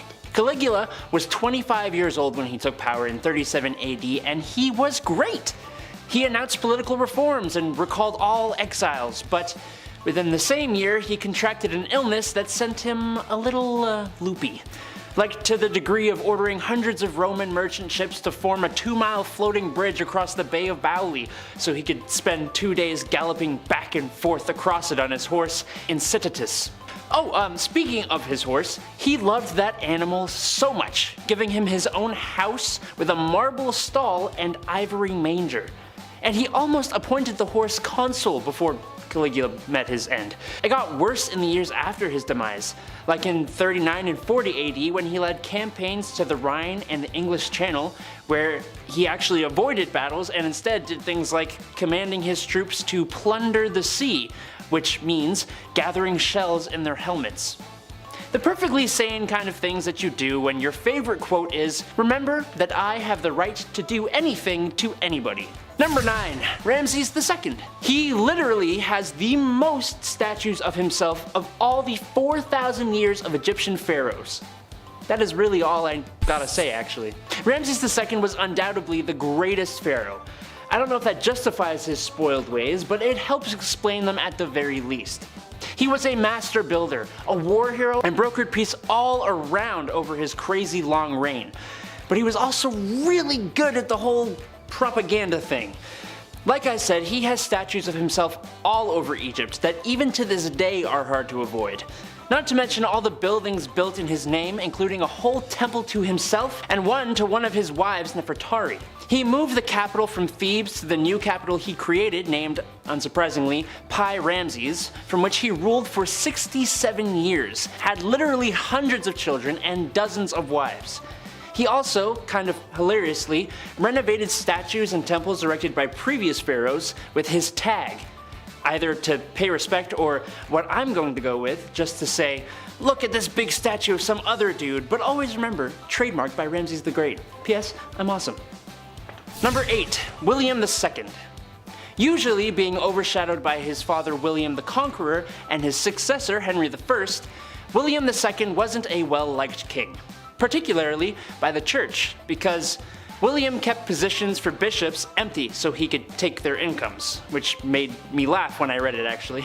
The Archbishop of Canterbury Anselm really had an issue with William, even going into exile until William ceased to live. But this just left the revenues of the Archbishop of Canterbury vacant, making William able to claim those funds as well until the end of his reign. He obviously was not a fan of the church, but his armies definitely were a fan of him. He was great when it came to warfare, and was able to pretty much guarantee loyalty by showing it. William didn't have any heirs or wives, which led people to question his preferences, if you know what I mean. He ultimately met his end at the tip of an arrow during a hunting accident, but he was always remembered for being ruthless and giving in to his vices. Number 7. Murad IV. Something about kings being great also goes hand in hand with them being terrible at the same time. 17th Sultan of the Ottoman throne, Murad IV came to power in September 1623 at the age of 11. But since he was so young, the Ottomans were ruled by his mother, Kösem Sultan, and other relatives, who did a pretty horrendous job. As a tween, he walked around the cities dressed as a commoner and would keep a list of those he could benefit from and those he could punish. At 11. At 21, he took control and also took some extreme precautions in order to eliminate the corruption within the empire, banning the use of alcohol and tobacco and coming up with severe measurements for the regular collection of taxes. Murad IV would never be okay with people disobeying his laws and directives, even going around the city in plain clothes to check any undisciplined actions by the locals, and he would personally punish the offenders. He did a lot for the Ottomans, but boy was he harsh about it. He destroyed coffee houses, like, come on man. Number 6. Phalaris. Phalaris of Akragas was a tyrannical Sicilian ruler from around 571 to 554 BC. And this dude was so bad his own people overthrew him after his 16 years of rule. Phalaris became ruler by some unconventional ways when it came to other kings on this list. Some think he started as a farmer who held office, and other more fun stories say he was appointed to build a temple, and instead of doing that, he took the money and built a fortress, allowing him to take power. He expanded the territory of Akragas from the south coast of Sicily all the way up to the north coast, but he was known much better for how gosh darn cruel he was. The most famous story would have to be the one of the Brazen Bull. An engineer was hired by Phalaris to create a new device for doing heinous things to his prisoners. The engineer presented him with a bronze bull. There was a door that could be opened to place a prisoner inside, then they would light a fire underneath, heating up the bull and causing the poor soul inside to thrash about and yell, making the bull seem alive. He then used it on the engineer. Thanks to the citizens' revolt though, he got to be the last victim of the bull. Looks like karma's a bull. Number 5. George V. We love hobbies here on Bumblebee. I mean, I used to collect special quarters growing up. I swear to God. The only time I've ever been good at saving money was when I was 12. I would see one of these and be like, don't touch it. George V turned out he loved stamps. A lot. Like a lot. Since he was a wee young lad, he was collecting these little guys. Here's the unusually impressive part about him though and his hobby. He continued to collect stamps during World War I. This guy was busy, everybody's trying to stay alive, and George is just licking stamps in the library like a prince. Like all collections, it started at an early age and now it's at the point where it's past impressive and it's just borderline strange. This guy had albums on albums of stamps. He had around 330 albums, each with 60 pages full of stamps. Quick maths, that's like 20,000 pages full of stamps. So naturally he was nicknamed the King of Stamps, or rather the King of Philately, the official term for collecting stamps. It's a nice word. Philately. Philately. Back in 1905, he set an all-time stamp record, which I didn't even know that was the thing, and it was the most money ever spent on a single stamp. The guy dropped like 220,000 US on a single stamp. Somebody even asked the prince down the road if he had heard about this idiot who spent 1,400 pounds on a stamp, and he was proud of it. He was like, that was me, you wanna see it? The next King George is a little different, to say the least. At number 4, womanizer. I'm going to preface this by saying that George IV of England was voted as England's worst king by historians, so that should already tell you a lot about this guy. Georgie here was yet another one of those monarchs who was a little too invested in his intimate conquests, you know? Now we do know that the encounters that he was on were all consensual, so that's a plus. However, he was still creepy about it. Yeah. This man tried everything to get a woman to sleep with him. He would throw a tantrum if she said no, or threaten to end his life if he didn't get to do the 8-legged nature dance, you know? Somehow, this had a pretty good success rate, even though he was not a catch at all. It feels like this was one of those situations where you kind of just give in to make him stop talking, you know? Anyways, this guy was super creepy because on top of the lengths that he would go to just to get some time in the sack, he also kept trophies of his conquests. He would ask each of the people he slept with for a lock of their hair, and he kept them all. Back then, it was kind of common for lovers to keep locks of each other's hair, but George's collection was alarming because of just how many locks of hair there were. After the king died, his brothers found 7,000 envelopes, each with a lock of hair that was, quote, enough to stuff a sofa, end quote. Fun fact, if you want to see this insane collection, it is in a museum in Scotland, so check that out if you want, I guess. Number 3, kleptomania part 2. On our spoiled queens list, Brie mentioned Queen Mary and how she just couldn't stop stealing, which is hilarious to me, just this old lady stealing your shit. Well, the last king of Egypt also had sticky fingers. He was even better at it too. Check this out. Farouk I was the youngest son of Egypt's first king, Fuad I. Now born in 1920 in Alexandria, and in his early days at school, he couldn't concentrate. The king sent him to England even after to hopefully find a better way of teaching, something that works for him, but still it was to no avail. Once the king passed away in 1936, Farouk then got the throne, but also so much property and so much money. He had hundreds of fancy cars, 75,000 acres of land. This guy had it all. Literally, he had anything he could think of, but still he felt like he needed to take more, to steal. At 17 years old, he would slam 12 eggs for breakfast and then wash it down with 30 bottles of beer. Nutritious and delicious. Horrible. On top of the fact that he loved to steal, he was the biggest hoarder. So he had thousands of shirts, randomly. He also had 50 diamond-studded walking sticks for some reason, and like a prince such as myself, he too collected coins. I mean, his collection was much nicer, but still, great minds think alike. Spoiled minds think alike, rather. Oh shit, this is eye-opening. One of the most bizarre facts about Farouk was he pickpocketed Winston Churchill once. He took the guy's watch. After everything I just said, he still decided to steal his watch. What a gem. We love him. Yeah. At number 2, the King of Pettiness. Let's talk about a ruler that the Indian state of Alwar has described as controversial. If his own people are calling him controversial, then you know something's up, and boy, you better strap in because you're in for a wild ride with this one. Maharaja Jai Singh was pretty eccentric in a pretty dark way. He was known to have a temper and act on impulse, and he did some very questionable and downright scary things. He was known to be very competitive and hated to lose. One time, while playing polo, he and his team lost, and so in retaliation, he blamed the horse he was using and made the horse get extra crispy. He fired his horse. I'm sure you know where I'm going with that.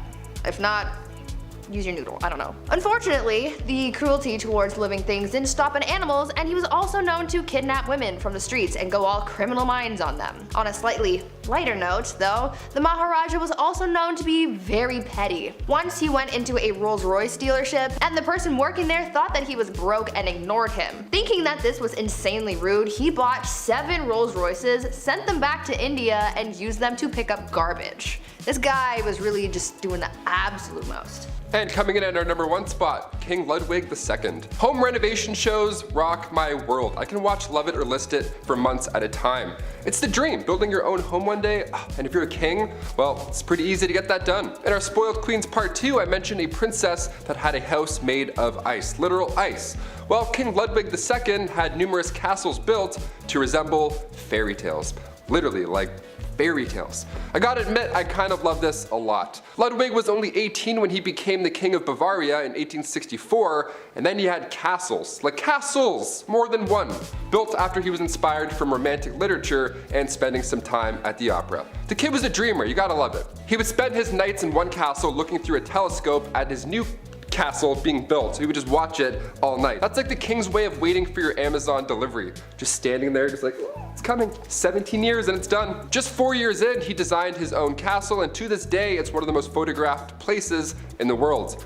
Neuschwanstein Castle. Go check it out. It's literally a paradise. Kicking off the list at number 10, Heart of Glass. Alexandria of Bavaria, the royal who believed she had swallowed a grand piano made of glass.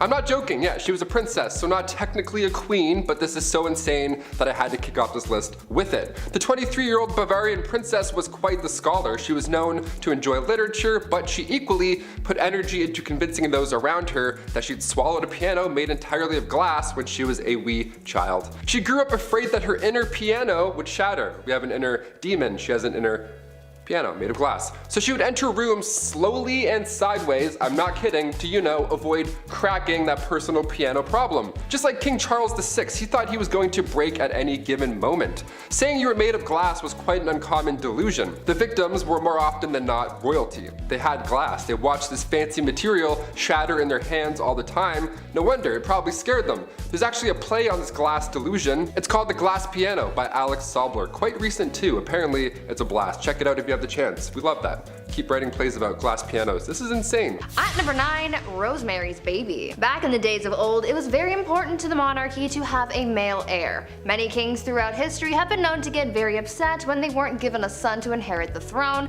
and they put a lot of pressure on their wives to give them a boy. Why? I don't know. Boys kinda stuck.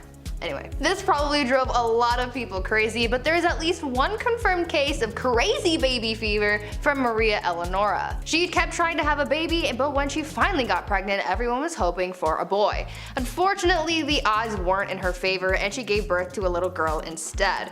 People knew that Maria would get absolutely triggered upon learning of her baby's gender, so they kept it a secret from her as long as they could, but eventually they had to tell her, and Maria was pissed. She really went looking for that receipt to return that baby and get a refund or at least a store credit. When she found out the baby was a girl, the queen reacted by saying, quote, "Instead of a son, I am given a daughter, dark and ugly with a great nose and black eyes. Take her from me, I will not have such a monster." End quote.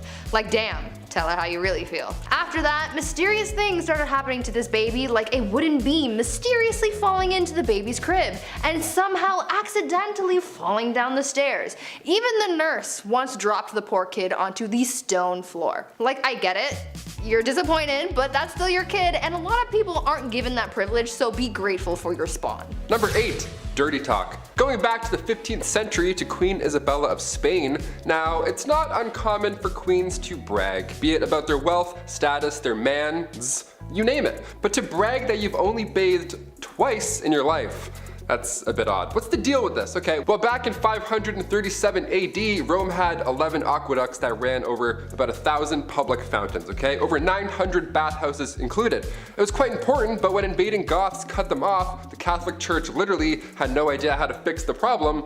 So instead, they just told everybody that bathing was a sin only practiced by pagans. So at one point in history, you could have ran a bath, thrown in a bath bomb, relaxed for an hour, got out, and then immediately you're a sinner. Worst of the worst too, how dare you, having a bath on a Monday afternoon, you monster, you pagan monster. The Old Spice guy would have rocked their world. At number 7, Mother Knows Best. I think after hearing about these queens who've done some dark things to get their way, you would think that it's safe to say you don't mess with a woman and her plight for power.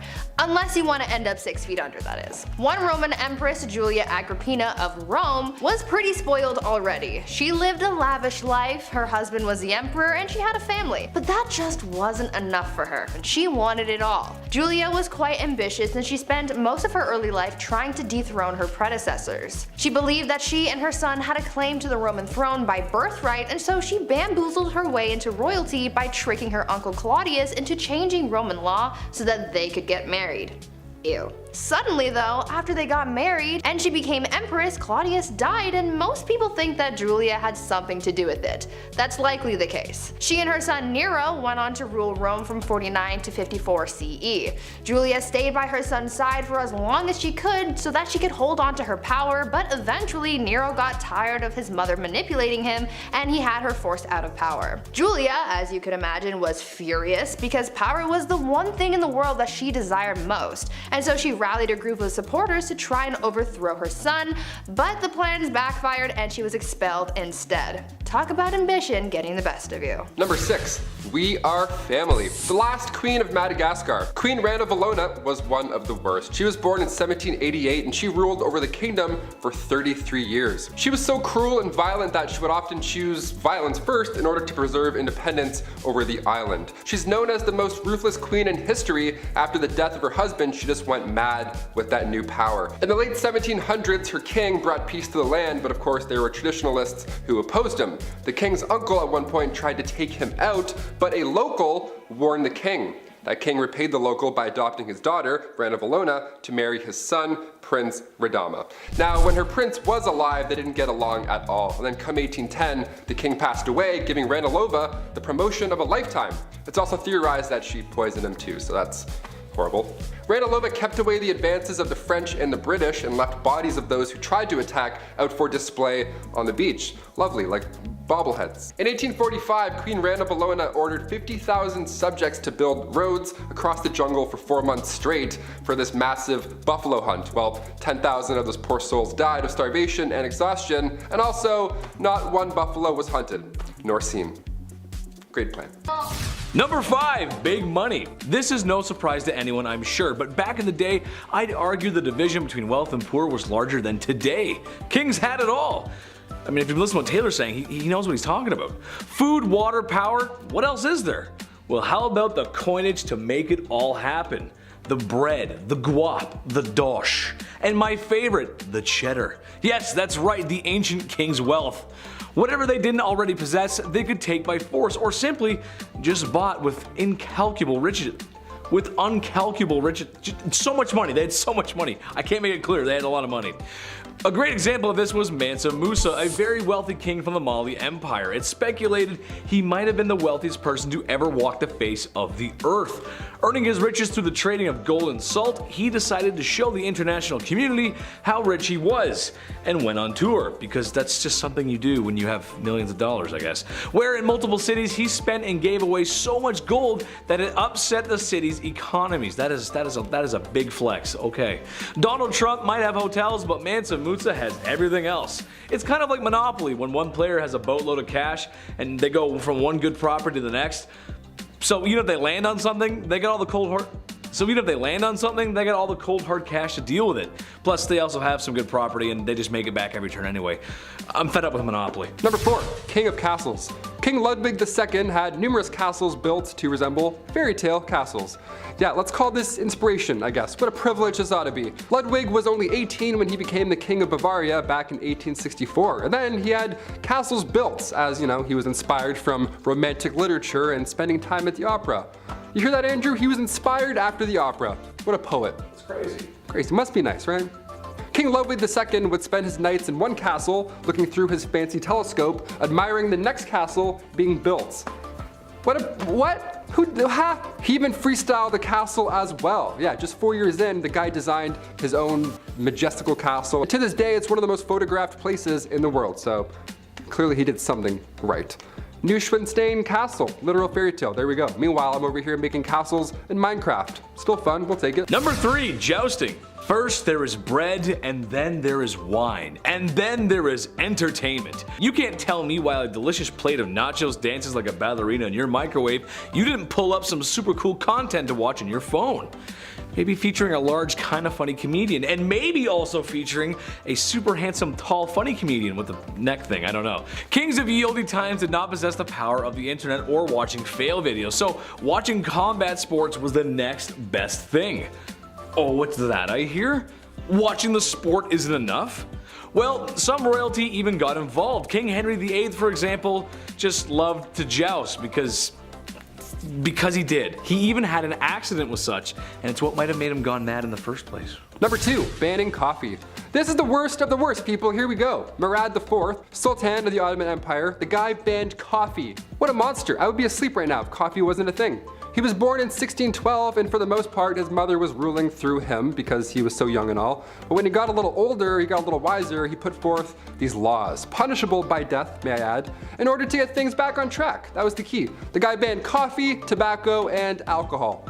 What a fun guy. He would actually disguise himself as a civilian at nighttime and then wander around aimlessly in hopes that he would find one of these dark roast renegades just wandering the roads. If you were caught outside having a quick smoke break, you weren't arrested, you didn't get fined, but rather Murad IV himself would just take off his hood and be like, surprise, and then he would take off your head. Right there in the streets. No trial, no jury, just straight to execution. All that for some stale ale. What a monster. Number 1, groom of the stool. For some reason this job was considered to be higher up, a well-respected job, if you will. However, I'd like to ask the man in charge of such an operation how he felt. I can imagine he wasn't too fond of his job. Hands never clean, hands never clean. The groom of the stool is someone who would assist the king in his bathroom duties by supplying fresh water, towels, and whatever a king needs. He may have also been responsible for cleaning the forbidden starfish. May the divines of Skyrim have mercy on his soul. I guess this had to be done, but I don't know if I could ever even do that to another human being. If you've ever eaten Taco Bell late at night and washed it down with some Baja Blast, then you know the kind of explosion awaits the porcelain throne in the morning. So yes, having a servant present at your bowel movements is a privilege that most other folks just didn't have, but would you really want one? At number 10, kleptomania. If you were a queen, then you would think that you had enough money to just buy whatever your little heart desired.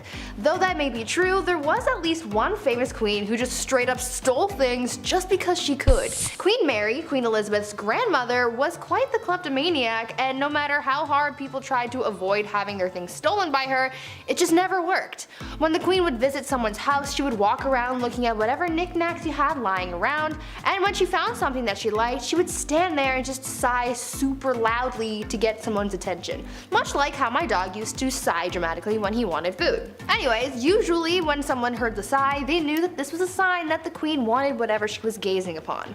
Sometimes the homeowner would just give whatever it was to the queen as a gift.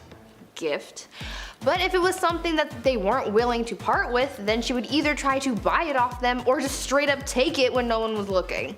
This became such a big problem that people started hiding their prized possessions before hosting the queen in their home, but she eventually caught on to this strategy, so she just started showing up uninvited. She could not rest until she owned pretty much everything in the kingdom. Number 9, no time to dine. If I'm eating, don't acknowledge me as a human being. I sound like a pug when I eat, okay? I don't waste any time. I love food, okay? It's business. Now, if you're a queen and you eat fast, well, everybody else has to eat fast as well. This began back in Queen Victoria's time. The queen loved to feast and she didn't waste any time at all. Like, it's really fast. The way the royal family works is that when the queen is done that course or that meal, you're also done. So when Queen Victoria would smash an entire 7-course meal in 30 minutes, which apparently she could do easily, you'd be blowing on your soup still and Queen Victoria would already be telling everybody to pack it up. That's stressful. All because she could eat lots of food in a short amount of time. Also, once the queen gave a toast, you couldn't even speak. Also, once the queen placed her cutlery on the table, regardless of where you were during that course, everybody's plate would then be taken away at the same time. And the next one would then come in. I would just put my food in my pockets, you know, screw it. It's almost like when you go to all-you-can-eat sushi and you have like some sushi left over, you don't want to waste it. You're like, you know what? I'm not paying that bill. At number 8, cross-dressing. Empress Elizabeth was quite the character, I guess you could say. Since she was a monarch, she could do whatever she wanted, and that is exactly what she did. You see, she was quite into fashion, more specifically men's fashion. The Empress believed that she just had legs for days, like Naomi Campbell, and she wanted to show them off to the world, but the only problem with that was the fact that back then, pants were reserved for men, and so since she wore dresses all the time, no one got to see her godly legs. Well, to combat that, Elizabeth came up with a solution. She was known to hold huge parties where everyone had to cross-dress. She only did this so that it would give her an excuse to wear pants. And I mean, she could have if she just wanted to wear them on a regular day, but she didn't want to be the only woman in men's clothing, so she made everyone else dress up too. At these parties, no one looked good or really enjoyed themselves for that matter. Women complained that the men's clothing they wore to these parties were unflattering, and the men were just all over the place because they didn't know how to maneuver a hoop skirt. The only person really having a fun time was Empress Elizabeth, but I guess that was really the whole point. Number 7, check on the dead. Funerals are pretty expensive, especially a royal one at that. It takes a lot of power to dig up and then carry these massive caskets around, which back in the day was even more exhausting. Joanna of Castile was born in 1479. Her marriage to the Duke of Austria was arranged, but she was very much in love, maybe a bit too much. Hear me out. When her husband met his fate in 1506 due to typhoid fever, Joanna would have his tomb unearthed and then opened over and over again, just so she could make sure that he was still there. Now, of course, I feel bad for the queen here. She was clearly not coping with his death well, but to have his tomb or casket or coffin, whatever you want to call it, to have it opened and closed over and over and then dug up and then put back in the ground, she would make people carry his body around everywhere she went. That's heavy. That is so much work, even keeping it under her bed sometimes. Ugh, I got goosebumps just saying that. That's pretty creepy. Ashes, I could understand. That's like a one-man job to carry that around. But a 1,000-pound royal coffin that you have to carry 30 city blocks? My back already hurts thinking of that. No thank you. I quit. At number 6, deadly affairs. Dating is hard. If you've ever been on dating apps like Tinder or Bumble, then you know that things aren't as easy as it may seem when it comes to finding someone that you remotely like. Maybe we should take a page out of Queen Nzinga's book when it comes to dating, because it seemed like she had fun with her escapades. Well, maybe don't actually do what she did because it's actually pretty gruesome, but you get what I'm saying. Queen Nzinga from what is now modern-day Angola was a busy woman. After taking over the throne from her brother, she juggled the monarchy, wars with the Portuguese, and having a love life. The queen pulled together a harem of only the most attractive men, but because she was such a busy person, she didn't really have the time to walk into a room and choose who she was going to sleep with that night, so she came up with an alternative solution. Nzinga would have 2 members of her harem fight each other to the death every night, and whoever won got to sleep with the queen. Solid plan, right?